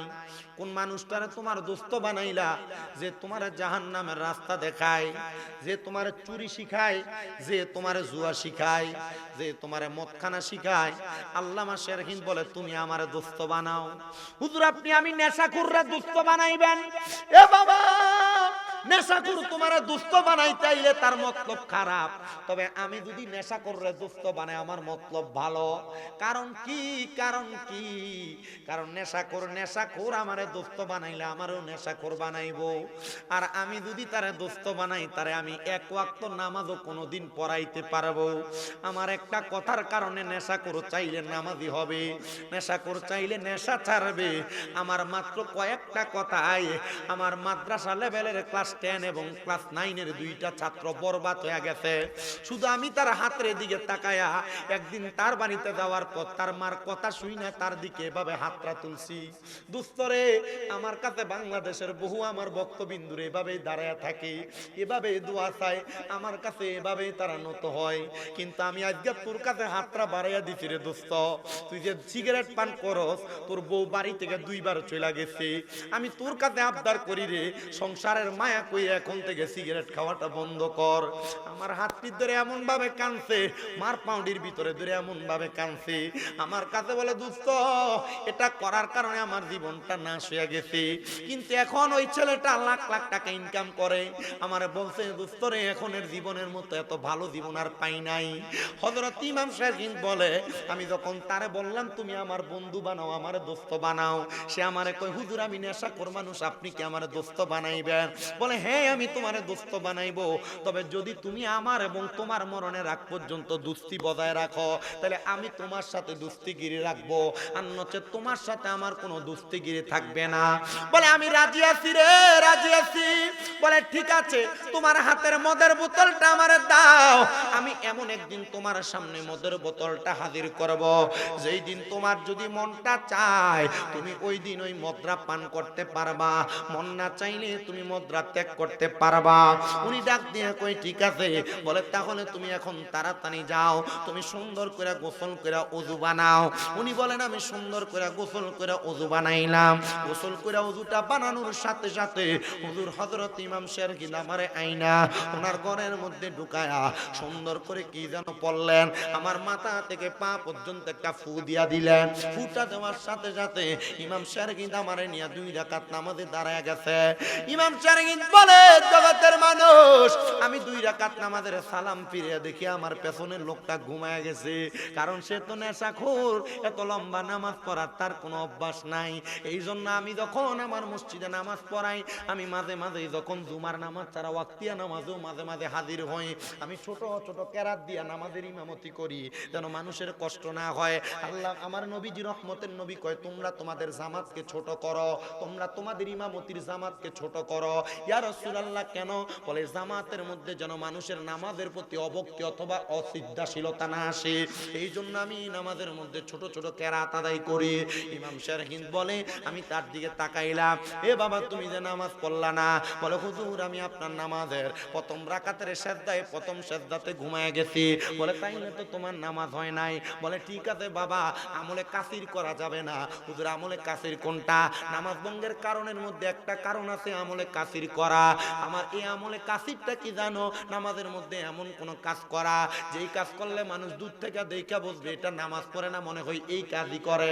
অথবা আপনি নামাজ পড়তেছেন, নামাজের মধ্যে শুধু মাথা খাজলি মারেন, নামাজ পড়তেছেন বেশি বেশি নামাজে কাশি মারেন, নামাজ পড়তেছেন এখান দিয়ে ওইখান দিয়ে মশা মারেন, নামাজ পড়তেছেন ডাইনে বামে তাকাচ্ছেন, এটাকে বলা হয় আমলে কাসির। আমলে এমন কোন কাজ করা যে কাজের মাধ্যমে মানুষ মনে করে এটা নামাজ পড়ে না, মনে হয় এই কাজটাই করতেছে। উনি বলেন আমলে কাসির করা যাবে না। বাবা আজকেও তুমি আমার সাথে নামাজ পড়বা? বলে হ্যাঁ ঠিক আছে হুজুর আপনার সাথে আজকে নামাজ পড়বো। হুজুর তার ডান দিকে নিয়ে আল্লাহু আকবার বলে নামাজের মধ্যে দাঁড়ায় গেলেন। নামাজ পড়তেছে রে বাবা, প্রথম রাকাত শেষ করছেন, দ্বিতীয় রাকাতের প্রথম সিজদা দিতেন, দ্বিতীয় রাকাতের দ্বিতীয় সিজদা দেওয়ার পর ওই আল্লাহর বান্দা আর সিজদা থেকে উঠেন না। এবার নামাজটা ওই আল্লাহর ওলি হযরতে শারহিন রাহমাতুল্লাহ আলাইহি নিজে নিজে শেষ করে ফেললেন।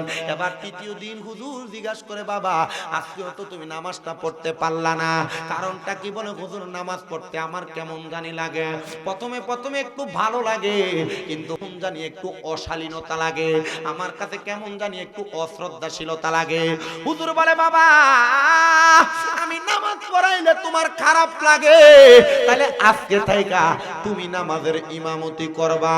বুঝলাম না তোর প্রেম লীলা, দয়ালেই কি ছিল মনে তোমারে, আমার অন্তরেতে জ্বলে প্রেমের জ্বালা। মাত্র 3 দিনের সোহবতে আমি কেমনে নামাজের ইমামতি করব? হুজুর বলেন না গো, আমি সূরা জানি না, কেরাত জানি না, আমি কেমনে নামাজের ইমামতি করব? বলে হুজুর ও আব্বাজান তুমি আমার সামনে বসো। কোথায় বসাইছে? এবার আসেন আপনারা যারা এখানে বসছেন, বায়াত হইছেন কে কে হাত তোলেন, মুরিদ হইছেন কে কে? যারা হন নাই হাত না তোলার অসুবিধা নাই, যারা হইছেন হাত তোলেন। মাশাআল্লাহ, হাত নামান। আল্লাহর ওলিদের সিনাম ও সিনাম, আল্লাহর ওলিদের চোখ চোখ, আল্লাহর ওলিদের চোখ দ্বারা সিনা দ্বারা মুরিদদের কলবের মধ্যে একটা এলমে লাদুন্নি তৈয়ারি, এলমে লাদুন্নি যাতায়াত করে, যেটা পড়ালেখার মাধ্যমে না, যেটা সিনা বসিনা হইয়া থাকে, আল্লাহর ওলির সোহবতের কারণে হইয়া থাকে। বলে বাবা তুমি আমার সামনে দাঁড়াও। হুজুর দাঁড়াইলাম, আমার সামনে বসো। হুজুর বসলাম। আল্লাহর ওলি বলে ততক্ষণ পর্যন্ত চোখ আমার চোখ থেকে তুমি ফিরাইবা না, যতক্ষণ পর্যন্ত আমি তোমার দিক থেকে আমার চোখটা ফিরাইছি। হযরত ইমাম শারহিন বলে জগতের মানুষ আমি তারা আমার চোখ বরাবর রাইখা আমি তাকে আবার চোখটা ফিরে আদেশ করলাম ইমামতিতে দাঁড়ায়া দাও। ওই আল্লাহর বান্দা এমন ভাবে আল্লাহু আকবার বলে দাঁড়াইছে, নামাজের মধ্যে সুন্দর করে কেরাত পড়তেছে। আলহামদুলিল্লাহি রাব্বিল আলামিন আর রহমানির রহিম মালিকি ইয়াউমিদ্দিন ইয়াকা না'বুদু ওয়া ইয়াকা নাস্তাঈন ইহদিনাস সিরাতাল মুস্তাকিম সিরাতাল লাযিনা আন'আমতা আলাইহিম গায়রিল মাগদুবি আলাইহিম ওয়ালাদ-দাল্লিন। কেরাত করতেছে আল্লাহু আকবার বলার পরে আমি অবাক হয়ে গেলাম, তাজ্জব হয়ে গেলাম। নামাজের যখন ইমামতি করে রে বাবা, তার নামাজ আমার কাছে এত ভালো লাগে রে, সে নামাজটা আদায় করার পরে এক এক করে 2 রাকাত নামাজ আদায় করছে। 2 রাকাত নামাজ পড়া সে আমার সামনে আল্লাহর দরবারে সিজদার মধ্যে যে কাঁদতেছে। আমি তারে ডাকলাম, উঠরে উঠো আল্লাহর বান্দা, এখন আর ঘুমানোর সময় নাই, আর সুযোগ নাই, আর ঘুমাইও না। আল্লাহর বান্দা আমার সামনে আর ঘুম থেকে উঠতেছে না। আমি তার মাথার মধ্যে ধরলাম, গায়ে দুরা ডাক দিলাম, আল্লাহর বান্দা উঠে না। আল্লাহর বান্দা যখন উঠে না রে, আমি আবার আল্লাহর বান্দাটার নাক আর মুখের মধ্যে হাতটা দেওয়ার সাথে সাথে দেখতে পাইলাম আল্লাহর বান্দাটা দুনিয়া থেকে বিদায় হয়ে গেছে। ইন্না লিল্লাহি ওয়া ইন্না ইলাইহি রাজিউন। সবাই পড়েন ইন্না লিল্লাহি ওয়া ইন্না ইলাইহি রাজিউন। মানুষ ইন্তেকাল করার পরে একজন মুসলমানের উপর দায়িত্ব হলো ইন্তেকালের খবর শোনার পর পড়া ইন্না লিল্লাহি ওয়া ইন্না ইলাইহি রাজিউন। এই দোয়া যখন পড়ে তখন তার জন্য তার ইন্তেকালের পরে এলাকার মানুষ এমন দোয়া করে, আল্লাহর ডাক দিয়া কয়, ও জগৎবাসী, আমি তারে আমার ঘর থেকে বাহির কইরা এলাকার মানুষকে খবর দিয়া দিলাম তার জানাজার নামাজ পড়ার জন্য। মানুষ কয় সারা জীবন নেশা করছে, তার জানাজার নামাজ আমরা পড়ব। ইমাম শেরগিন কি মনে করছে আমরা তার জানাজার নামাজ পড়ব না? এ যুবক, এ মুরব্বী, এ পর্দার অন্তরালের মা, এমন কোন কাম কইরো না যেই কামের কারণে মানুষ তোমার জানাজার নামাজ পর্যন্ত পড়তে অনীহা প্রকাশ করে। এমন কোন কাজ কইরো না রে যুবক, যেই কাজের কারণে মানুষ তোমার জানাজার নামাজ পড়তে আসতে অনীহা প্রকাশ করে। এ যুবক ভাই, মনে রাখবা, কামা তাদিন উতুদান, যেমন কর্ম তেমন ফল তুমি ভোগ করবা।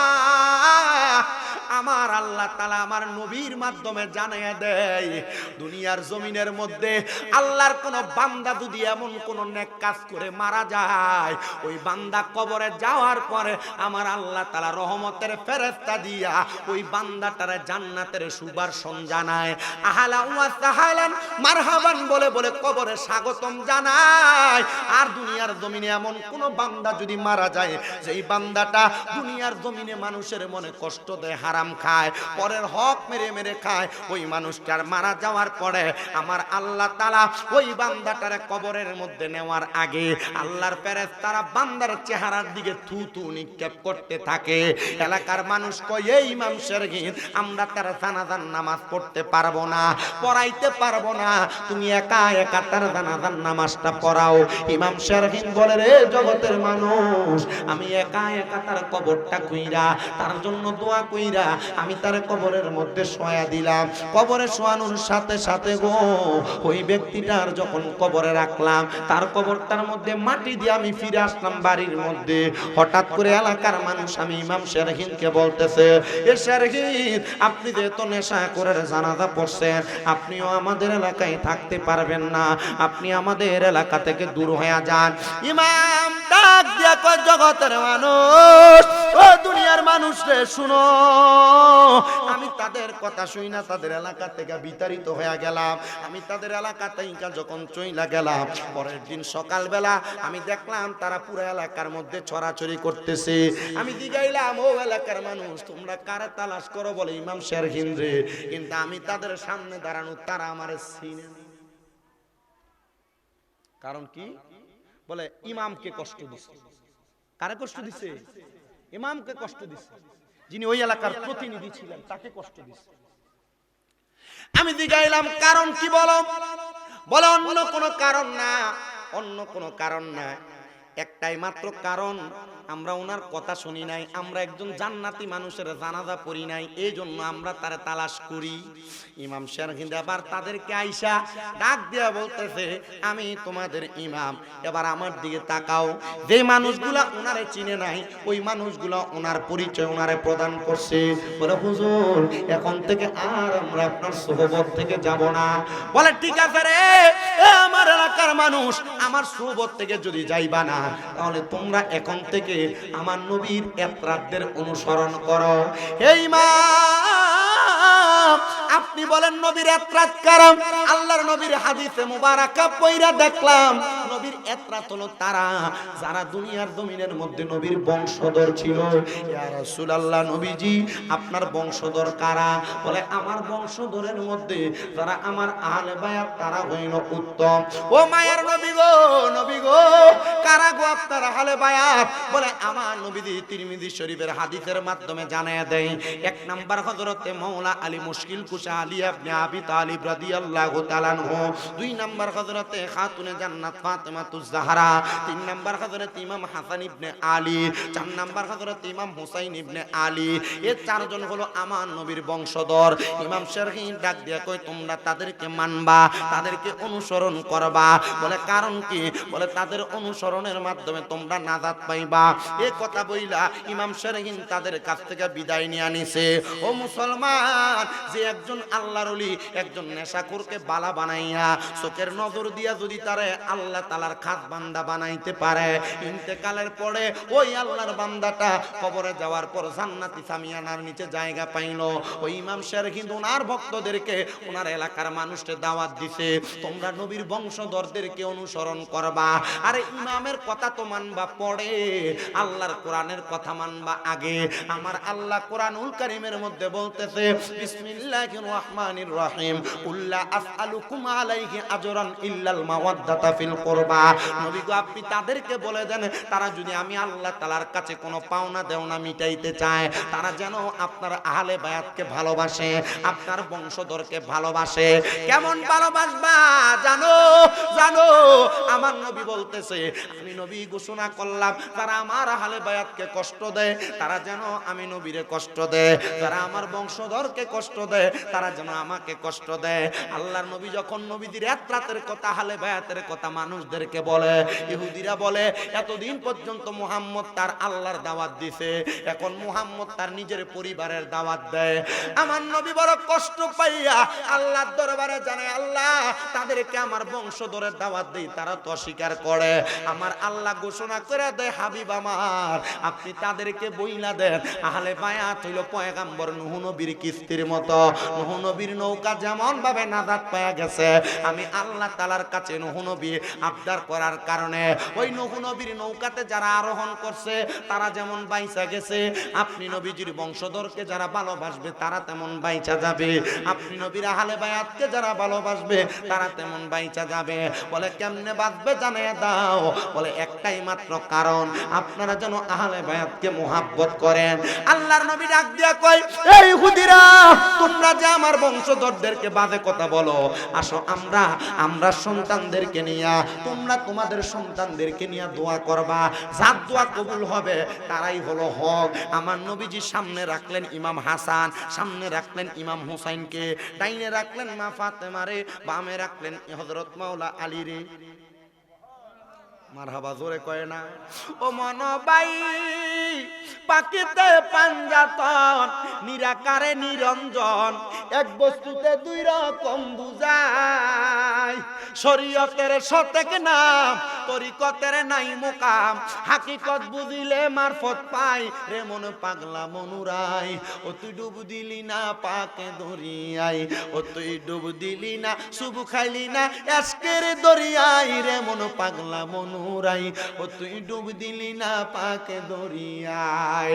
ও মনরে আমার নবীজি সিন্ধু কইয়া মারফতের তালা দিয়া হাসান হুসাইন রাখছে ডাইনে বাই, মা ফাতেমা শিকল গইয়া তালাটা রাখছে আটকায়া, চাবি নিছে আলী মরতু যায় রে মন পাগলা মনুরাই। ও তুই ডুব দিলি না পাকে দরিয়াই, ও তুই ডুব দিলি না শুভ খাইলি না এসকের দরিয়াই রে মন পাগলা মনুরাই। ও তুই ডুব দিলি না পাকে দরিয়ায়। জবান খুলে জোরে জোরে কোন আল্লাহু আকবার। আমার নবী ডাক দিয়া কই, আমি যখন তাদেরকে নিয়ে দাঁড়াইলাম, ইহুদিরা আইসা আমাদের সামনে করজোরে আবদার করিয়া মুহাম্মাদা ইয়া মুহাম্মাদা ইয়া মুহাম্মাদা। নবী গো, এমন নূরানি চেহারাওয়ালা মাওলা আলীর কলিজার টুকরা সন্তান, এদের নূরানি চেহারাওয়ালা হাত দিয়া যদি আমাদের জন্য বদদোয়া করে আমাদের বংশ ধ্বংস হয়ে যাবে। আপনি এদেরকে বলেন আমাদের জন্য বদদোয়া না করার জন্য। মাওলা আলী বড় রাগান্বিত, বড় রাগান্বিত, বড় রাগান্বিত। ইয়া রাসূলুল্লাহ, ইহুদিরা আপনারা বড় কষ্ট দিছে, আসেন আমরা একসাথে বদদোয়া করি। আমার নবী কয়, এ সাহাবায়ে কেরাম শুনো, এই ইহুদিরা শুনো, আমি নবী যে জায়গায় রাগ করি নাই, আমার আলী রাগ করেছে। আমার আলী যদি এখন বদদোয়া করে আমার আল্লাহ তোমাদের বংশকে নির্বংশ করবে। তোমরা আমার আলীকে কষ্ট দিও না রে, কষ্ট দিও না। আমার আলী কষ্ট পাইলে আমি রসুল কষ্ট পাই, আর আমি রসুল কষ্ট পাইলে স্বয়ং আমার আল্লাহ কষ্ট পায়। জোরে কন্যা আল্লাহু আকবার। আরে কেউ যদি ওদের কষ্ট দেয়, কষ্ট লাগে কলি যায়। বলেন কেউ যদি ওদের কষ্ট দেয়, কষ্ট লাগে কলি যায়। কষ্ট দিল মা ফাতেমার গায়, বলো কষ্ট দিল মাওলা আলীর গায়।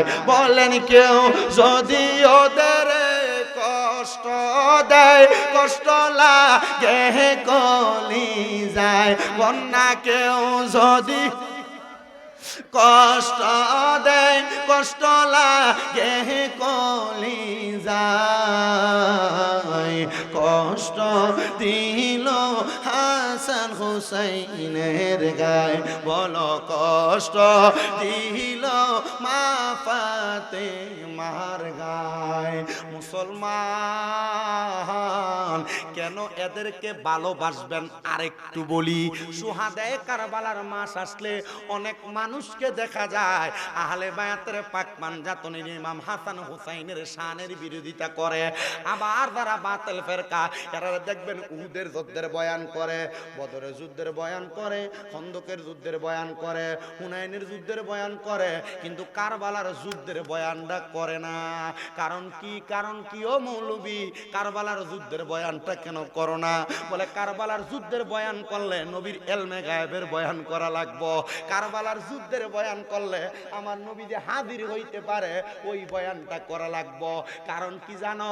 আমার নবী রাহমাতুল লিল আলামিন নবীজি বইলা দিয়া গেছে, এই ইমাম হুসাইন, এই ইমাম হাসান, এই ইমাম হাসান হুসাইনের আম্মা খাতুনে জান্নাত ফাতেমা, আমি নবী যেই দিন দুনিয়াতে থাকবো না, একদল টুপিওয়ালা দাড়িওয়ালা পাগড়িওয়ালা আমার উম্মত দাবিদার, কিন্তু তারা আমার উম্মত না। তারা আমার ইমাম হুসাইনের গলা মুবারকে তরবারিয়া ছুরি চালাইবো, তারা নামাজ পড়বো, রোজা রাখবো, হজ করবো, যাকাত দিব, কিন্তু তারা আমার বংশধরকে তাদের চেয়ারের আশায় ধ্বংস করব। আমি নবী ঘোষণা করলাম রে খাতুনে জান্নাত, তোমার ইমাম হুসাইন যদি ওই জায়গার মধ্যে কতল হইয়া যায়, আমার আল্লাহ তাআলা হুসাইনের প্রত্যেক ফোঁটা রক্ত মুবারকের বিনিময়ে আমার আল্লাহ তাআলা আমার উম্মতকে নাজাত দিয়া দিবে। জোরে জোরে বলেন সুবহানাল্লাহ। এ পর্দার অন্তরালের মা, কারবালার মাস আসলে অথবা কারবালার মাস ছাড়াও আহলে বায়াতের কথা, ইমাম হাসান হুসাইনের কথা স্মরণ করবা। জানুনি গো মা, মা ফাতেমার পাগল যদি হও, হাসান হুসাইন মাওলা আলীর পাগল যদি হও, আমার আল্লাহ তাআলা তোমাদেরকে খাতুনে জান্নাত ফাতেমার সাথে জান্নাতি বানাইবো। আমার নবী কয় আল ফাতেমাতু সাইয়্যিদাতুন নিসাই আহলিল জান্নাহ, আমার ফাতেমা হলো জান্নাতের মহিলাদের সরদারিনী। জোরে কোন সুবহানাল্লাহ। এ মুসলমান ইমানদার, এ নবীর উম্মতের দল, আরেকটু মনোযোগ দিয়ে কয়েকটা কথা শুনেন আহলে বায়াতের ব্যাপারে। আমার আহলে বায়াতের ব্যাপারে একটু কথা বলার কথা বলা হয়েছে, মাওলা আলীর সম্মান বর্ণনা করার কথা বলা হয়েছে।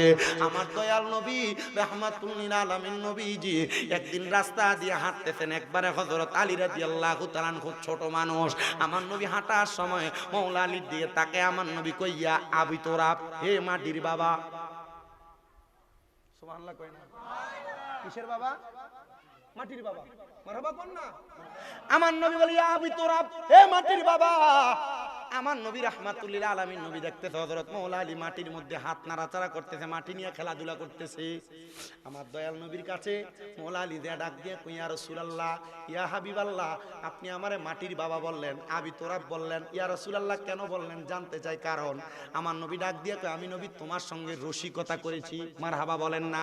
এ বন্ধু, আমার নবী রাহমাতুল্লিল আলামিন নবী যদি কোনো বিষয় নিয়ে রসিকতা করে, এটা কিন্তু উম্মতের জন্য একটা হাদিস হয়ে যায়। মারহাবা কন্যা। আমার নবীজি রসিকতা করে আবি তোরাব হযরত আলী রাদিয়াল্লাহু তাআলা আনহুকে বললেন। আমার নবীজি সাহাবী হযরতে মাওলা আলীরে কেউ যদি আবি তোরাব বলতেন তিনি মুচকি হাসতেন। একদিন হযরতে আনাস রাদিয়াল্লাহু তাআলা আনহু হযরত মাওলা আলীরে প্রশ্ন করতেছেন, ইয়া মাওলা আলী, আপনি কেন আপনাকে আবি তোরাব বললে খুশি হন? বলে, আবি তোরাব আমারে দুনিয়ার কোনো সাধারণ মানুষ নাম রাখে নাই, আমারে নাম রাখছে আমার দয়াল নবীজি, এই জন্য আমারে কেউ আবি তোরাব বললে আমি খুশি হয়ে যায়। ও মুসলমান ইমানদার, ও নবীর উম্মতের দল, এই জন্য নবী যাদেরকে ভালোবাসতেন আপনি তাদেরকে ভালোবাসবেন, নবী যাদেরকে ঘৃণা করতেন আপনি তাদেরকে ঘৃণা করবেন। নবীর ভালোবাসার উপরে আর কোনো ভালোবাসা নাই, আহলে বায়াতের ভালোবাসার উপরে আর কোনো ভালোবাসা নাই। আমার নবী কয়, যারা আহলে বায়াতকে ভালোবাসলো তারা যেন নাজাতের তরিতে আরোহণ করে নাজাত পায়া গেল। মারহাবা কোন। এই জন্য আপনাদের সবার কাছে আমার আবদার, নবী পরিবারকে ভালোবাসবেন, মুহাব্বত করবেন, পাক পাঞ্জাতনকে ভালোবাসবেন, পাক পাঞ্জাতনের জিকির করবেন, পাক পাঞ্জাতনকে স্মরণ করবেন। আমি পাক পাঞ্জাতনের আরেকটা শান গায়া আমার বয়ানে নীতি টানবো, সবে আমার সাথে পড়েন।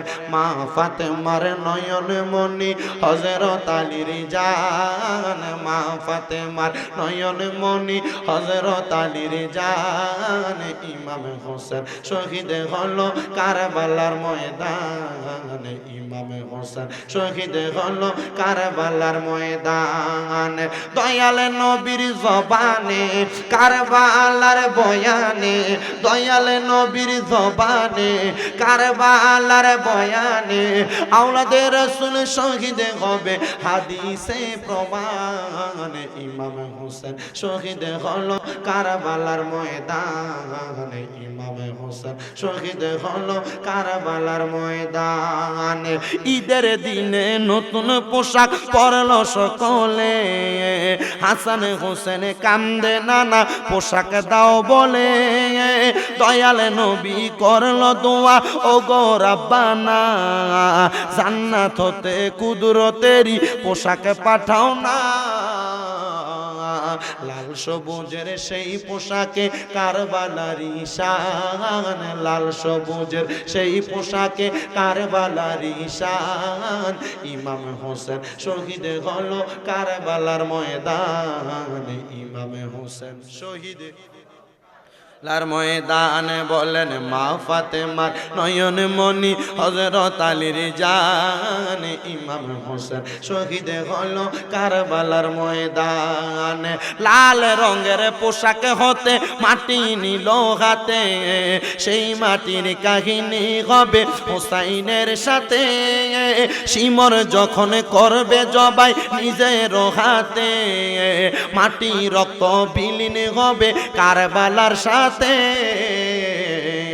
হুসাইনের শাহাদাত ইলমে গায়েবের প্রমাণ, হুসাইনের শাহাদাত ইলমে গায়েবের প্রমাণ, ইমাম হোসেন শহীদ হলো কারবালার ময়দান, ইমাম হোসেন শহীদ হলো কারবালার ময়দান।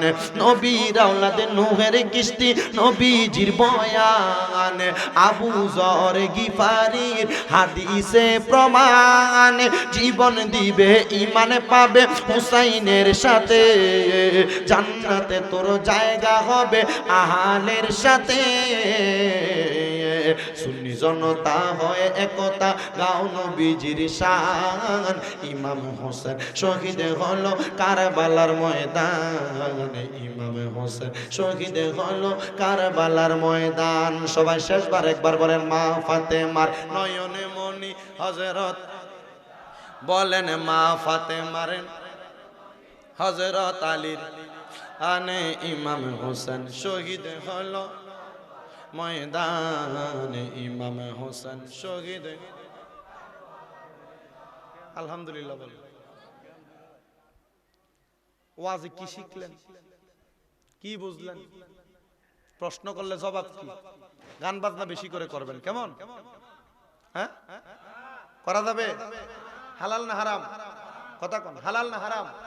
নেশাখোর আল্লাহর ওলির সুহবতে গেলে ভালো হয় না খারাপ হয়? কথা কোন, ভালো হয় না খারাপ হয়? জেনা করা ভালো কাজ না খারাপ কাজ? চুরি করা ভালো কাজ না খারাপ কাজ? এই অল্প কয়েকটা বিষয় আপনাদেরকে এলান করেছি। সর্বশেষ এই সবগুলো বিষয় বৃথা যদি নবীর বংশ আহলে বায়াতকে ভালো না বাসেন। নবীর বংশ আহলে বায়াতকে ভালোবাসবেন, মুহাব্বত করবেন, অল্প একটু ইবাদত নাজাতের জন্য যথেষ্ট হবে। আল্লাহ কবুল করেন, সবাই পড়েন আমিন। সবাই পড়েন আল্লাহ আল্লাহ আল্লাহ इल्लाह अव्वलाखिर सब कुछ जाने देखे बाईद करीब गायब की खबर देने वाला अल्लाह का हबीब नबी जी अल्लाह ला इलाहा মা আমেনা স্বপ্ন দেখে গর্বে তাহার নূর, সেই নূরের নাম রাখিলেন মুহাম্মদ রাসূল নবীজি।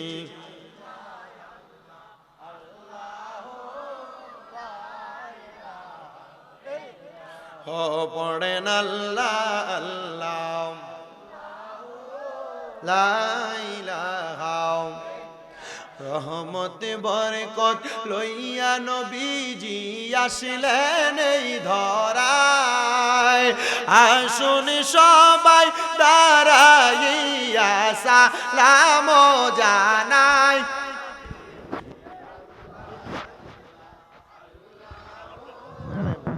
এমনি ফিরে লাই ইয়া নবী কাতার করে ইয়া রাসূল ইয়া হাবিব, সিরিয়াল করে ফেলেন। সালাম সাইয়্যিদি ইয়া রাসূলুল্লাহ ওয়া ইয়া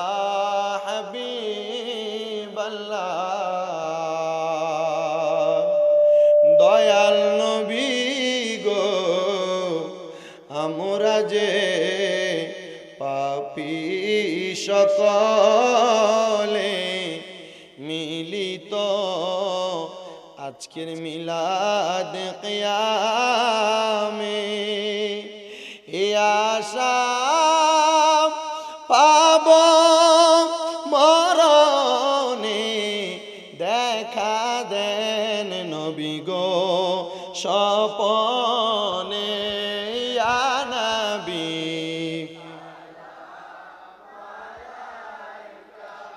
ইয়া রাসূল ইয়া হাবিব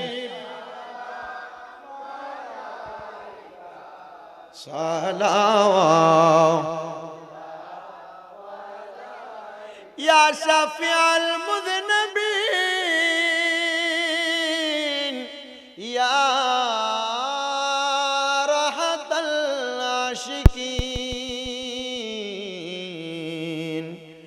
নবী গো আমরা মরণে হইব একা, আমরা কবরে যাইব একা, হাসরে উঠিব একা, পাই যেন আপনারি দেখা ইয়া নবী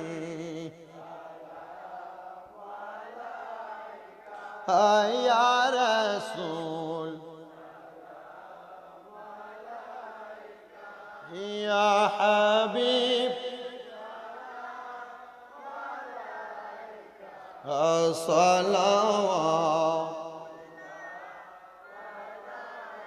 গৌসে আযম इमामतों का वन्नों का जलवाए शान कुदरत पेला हम मुस्तफा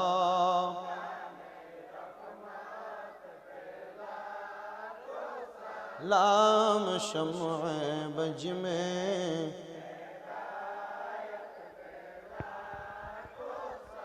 मौला अली मुश्किल कुशा बाबो इल्मे मौला अली मुश्किल कुशा बाबो इल्मे उनकी शानो करामत पेला ला मुस्तफा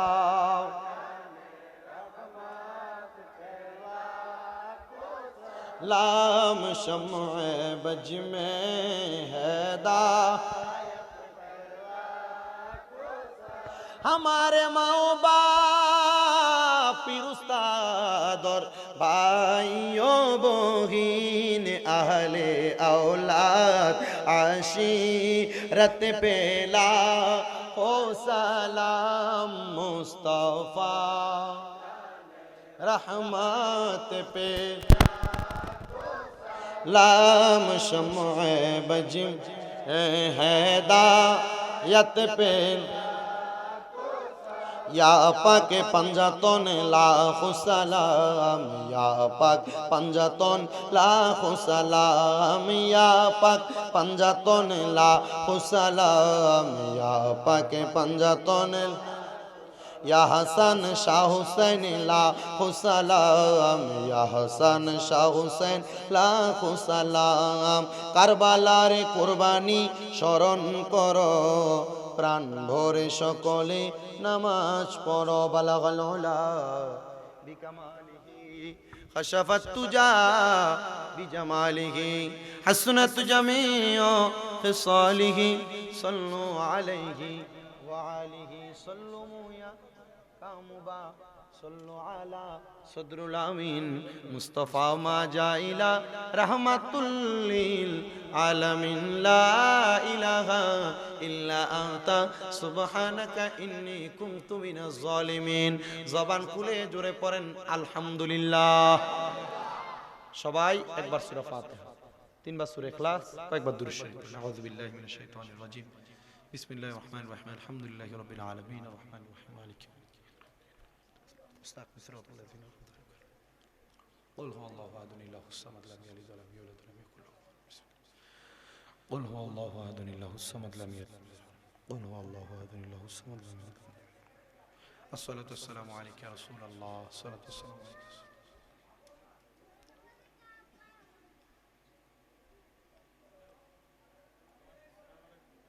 जी सल्लल्लाहु अलैहि वसल्लम আমি আমার সারা বাংলাদেশে যত ওয়াজ মাহফিল হয় ভক্তবৃন্দ আশিকান থাকে আমি তাদেরকে কয়েকটা নসিহত আমি করে দিই এক নাম্বার 5 ওয়াক্ত নামাজ জামাতে আদায় করবেন মা বোন যারা আছেন আপনারা শুনবেন 2 নাম্বার কখনো হারাম খাবেন না 3 নাম্বার মা বোনরা বেপরদা হবেন না আপনারা কখনো বেগান নারীদের দিকে তাকাবেন না 4 নাম্বার বেশি বেশি করে আল্লাহর জিকির এবং নবীদের উপর দুরূদ শরীফ আদায় করবেন আল্লাহ তাআলা এই কাজগুলোর উপর আমাদেরকে সমীচীন থাকার তৌফিক দান করুন পড়েন আমিন আজকের মাহফিলের আমি তো ভূমিকা করি না ডাইরেক্ট ওয়াজে ঢুকে গেছি সম্মানিত সভাপতি জনাব মোহাম্মদ জালালউদ্দিন মেম্বার সাহেব সহসভাপতি জনাব জুম্মান মিয়া সাহেব আলকাস মিয়া সাহেব আব্দুল আহাদ মিয়া সাহেব মোহাম্মদ মুর্শিদ মিয়া সাহেব বিশেষ করে উদ্বোধক আপনাদের কালিকা প্রসাদ গাউসিয়া দরবার শরীফের জনাব হাজি মোহাম্মদ আলী শিশু ফকির সাহেব আমন্ত্রিত মেহমান আমজাদ হোসেন রহমতুল্লাহ সাহেব জনাব আব্দুল সালাম মিয়া সাহেব সহ তকরির করেছেন আপনাদের পরিচিত হাফেজ আমির হোসেন রায়পুরি সাহেব হযরত মাওলানা আব্দুল হালিম সুন্নিয়াল কাদেরী সাহেব হযরত মাওলানা আব্দুর রাজ্জাক সুন্নিয়াল কাদেরী সাহেব পরিচালনা করছেন গোলাম হোসেন মাস্টার সাহেব সহ আপনারা যারা এখানে আছেন মা বোন আছেন বিশেষ করে পর্দার অন্তরালে অনেক মা বোন আছেন দেশ বিদেশ থেকে অনেকে দেখছেন যারা যারা দোয়া চায় আপনারা সবাই সবার জন্য দোয়া করবেন সর্বশেষ আপনাদের কাছে একটা আবদার আজকে 6 মাস আমার মা অসুস্থ আমার আম্মা জানের একটা অপারেশন হয়েছে পিএলআইডি এখনো পরিপূর্ণ হাঁটতে পারে না আমাদের খুব কষ্ট হচ্ছে চলতে কারণ আমাদের মনে করেন যে একটা মানুষের মাজা ভাঙ্গা যাওয়ার পর এ মানুষ যেমন সোজা হইয়া দাঁড়াইতে পারে না, আমাদের আম্মা হচ্ছে আমাদের মাজা, এমন অসুস্থ। দোয়া করবেন আল্লাহ যেন আমার আম্মাকে অতি তাড়াতাড়ি হাঁটার ব্যবস্থা করে দেয়। আমার একটা ভক্ত নরসিংদী বাড়ি, উনি আমার আম্মার খেদমত করে, বরুড়ার হোমনার অনেকে যায় আমার আম্মার খেদমত করে। আপনি একটু কষ্ট করে আমার আম্মার জন্য বেশি করে দোয়া করবেন। আল্লাহুম্মা আমিন, আল্লাহুম্মা আমিন। আলহামদুলিল্লাহি রাব্বিল আলামিন, আসসালাতু ওয়াসসালামু আলা রাসূলিহিল কারীম। রব্বানা যালামনা আনফুসানা ওয়া ইন লাম তাগফির লানা ওয়া তারহামনা লানাকুনান্না মিনাল খাসিরিন। আল্লাহুম্মা আনতাস সালাম ওয়া মিনকাস সালাম ওয়া ইলাইকা ইয়ারজিউস সালাম। হাইয়িনা রব্বানা বিস সালাম ওয়াদখিলনাল জান্নাতা দারাকা দারুস সালাম। তাবারাকতা রব্বানা ওয়া তাআলাইতা ইয়া জাল জালালি ওয়াল ইকরাম। মাবুদু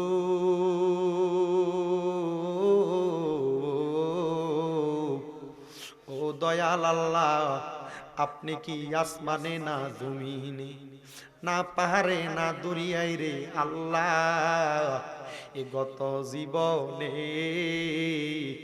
আপনার কত তালাশ করলাম, সন্ধান পাইলাম না আল্লাহ। বহু সন্ধানের পরে এই কিশোরগঞ্জ জেলার অন্তর্গত ভৈরব থানাধীন কালিকা প্রসাদ পশ্চিম পাড়া যুবকদের উদ্যোগে সকল কবরবাসীদের মাগফিরাত কামনায় চতুর্থ বাৎসরিক ইসলামী সুন্নি মুগা সম্মেলন সাজাইয়া ওলামায়ে কেরাম, আল্লাহ বিশেষ করে দাড়ি পাকা মুরব্বী বাবারা, যুবক নওজোয়ান ভাইয়েরা, ছোট্ট ছোট্ট মাসুম বাচ্চারা, পর্দার অন্তরালের আমার কত মা বোনেরা, আল্লাহ জীবনের গুনাহ মাপ পাওয়ার আশায় তোমার শাকিন শাকি পাক দরবারে দুইটা হাত বাড়াইছে গো আল্লাহ। যার হাত তোমার দরবারে মায়া লাগে, পছন্দ হয়, ওই হাতের উসিলায় আমরার জীবনের গুনাহ তুমি আল্লাহ ক্ষমা কইরা দাও মাবুদ। ও দয়াল আল্লাহ, আজকের মুনাজাতে আমরা যারা হাত বাড়াইছি, অনেকে আছে যাদের জগতের মধ্যে বাবা নাই। যেই বাবা রিক্সা চালাইয়া মাটি কাইটা মাথার গাম পায়ে ফালাইয়া পরের বাড়িতে বদলার কাম কইরা সন্তানরে মানুষের মতো মানুষ করার জন্য আব্বা নিজের রক্তরে পানি বানাইছে আল্লাহ, এমন আব্বার কবর জান্নাতের বাগান বানায়া দাও। ও দয়াল ফরিয়াদ তোমার দরবারে গো আল্লাহ, কে জানি হাত বাড়াইছে, কার জানি মা নাই, যে মা 10 মাস 10 দিন গর্ভে ধারণ করে সন্তানের প্রসব বেদনা সহ্য করতে মার বড় কষ্ট হইয়া গেছে আল্লাহ। যাদের এমন মা কবরের বাসিন্দা, আমার কবর জান্নাতের বাগান বানিয়ে দাও ও আল্লাহ। ফরিয়াদ তোমার দরবারে, অনেকে হাত বাড়াইছে, মাও নাই বাবা নাই, জনমের এতিম গো আল্লাহ, তাদের আম্মা আব্বা প্রত্যেকের কবর নাজাতের ফয়সালা করে দাও। মরিয়া গিয়াছেন আল্লাহ, ওই আল্লাহ তারার মাও বাপ মাফ করিয়া দেন না গো আল্লাহ, কবরে রাজা আব্বা আম্মা চইলা গেছে আমরার পালাইয়া, এখন বুঝি শুইয়া রইছে কবরে যাইয়া। কত আদর করছো মাগো, মা দুধ কলা খাওয়াইয়া, এখন কেমনে শুইয়া রইছ কবরে যাইয়া। আল্লাহ যারার মা বাবা কবরে, আম্মা আব্বার কবর না জাতের ফয়সালা করো, যাদের মা বাবা বেঁচে আছে হায়াতে তৈয়বা নসিব করে দাও আল্লাহ। আমার সহ অনেকেরই মা বাবা সুস্থ, তাদেরকে পরিপূর্ণ সুস্থতার নিয়ামত দান করো। রব্বুল আলামিন ফরিয়াদ তোমার দরবারে আল্লাহ যারা যারা হাত বাড়াইছে এখানের মধ্যে অনেকে আছে ব্যবসা করে বরকত দান করো, চাকরি করে বরকত দান করো, পড়ালেখা করে বিদ্যা বুদ্ধি বাড়াইয়া দাও, মানে সম্মান ইজ্জতে জিন্দেগি নসিব করে দাও। আমার অনেক প্রবাসী ভাইরা বিদেশ থেকে দোয়া চাই, আল্লাহ আমার প্রত্যেক প্রবাসীদের খাস দোয়াগুলা কবুল ও মঞ্জুর করে নাও আল্লাহ। বিশেষ করে ফরিয়াদ তোমার দরবারে আল্লাহ, আজকের মাহফিলে যারা টাকা দিয়া, পয়সা দিয়া, শ্রম দিয়া, বুদ্ধি দিয়া, পরামর্শ দিয়া, মাইক দিয়া, লাইট দিয়া, প্যান্ডেল দিয়া, মিডিয়ার ভাইরা সহ সম্মানিত শ্রোতা মণ্ডলী, পুরুষেরা, পর্দার আড়ালের আমার মা বোনেরা, আল্লাহ প্রত্যেকের দোয়া তুমি কবুল ও মঞ্জুর করে নাও আল্লাহ। ভৈরবের আগানগরের শ্রীনগরে আমার একজন বড় ভাই মুহাম্মদ শফিকুল ইসলাম তার মা বাবা এবং সন্তানের জন্য দোয়া চায় আল্লাহ। শফিকের মা বাবারে মাফ করে দাও, তার সন্তানগুলারে তুমি কবুল ও মঞ্জুর করে নাও আল্লাহ। আজকের জান্নাতের বাগান মাহফিলে অনেক প্রবাসীদের জন্য দোয়া চাওয়া হয়, প্রবাসীদের কামাই রুজিতে বরকত দান করো, প্রবাসীদের ব্যবসা বাণিজ্য বরকত দান করো, প্রবাসীদের হায়াতের মধ্যে বরকত দান করো আল্লাহ। বিশেষ করে এই জান্নাতের বাগান মাহফিলটা ছোট ছোট বাচ্চারা শুরু করেছে আল্লাহ, এখন যুবকরা জাস্ট হয়েছে আল্লাহ, যেন মুরব্বীরা সবাই মিলেমিশে এই কালিকা প্রসাদ পশ্চিম পাড়ার মাহফিলটা সুন্দর করে প্রতি বছর আদায় করতে পারে সে তৌফিক দান করে দাও আল্লাহ। মরণ দিবা দুঃখ নাই, তবে বেঈমান বানায় মরণ দিও না। মরণের আগে বারবার মক্কা মদিনা তাওয়াফ জিয়ারত নসিব করায়ো আল্লাহ। মরণের আগে যদি নবীকে না দেখা, মদিনা না দেখা মারা যায়, রুহটা শুধু মদিনা মদিনা বইলা কানবে, মনে বড় আশা ছিল যাব মদিনায়। সবাই পড়েন না, মক্কাওয়ালা মদিনাওয়ালা আমায় তুমি দেখা দাও। বলেন, মক্কাওয়ালা আমায় তুমি, মনে বড় আশা ছিল। আল্লাহ মদিনা শরীফ তাওয়াফ জিয়ারত নসিব করায়া আখিরি জবানে মধুর কালেমা পড়ে দিয়েন, লা ইলাহা ইল্লাল্লাহু মুহাম্মাদুর রাসূলুল্লাহ সাল্লাল্লাহু আলাইহি ওয়াসাল্লাম।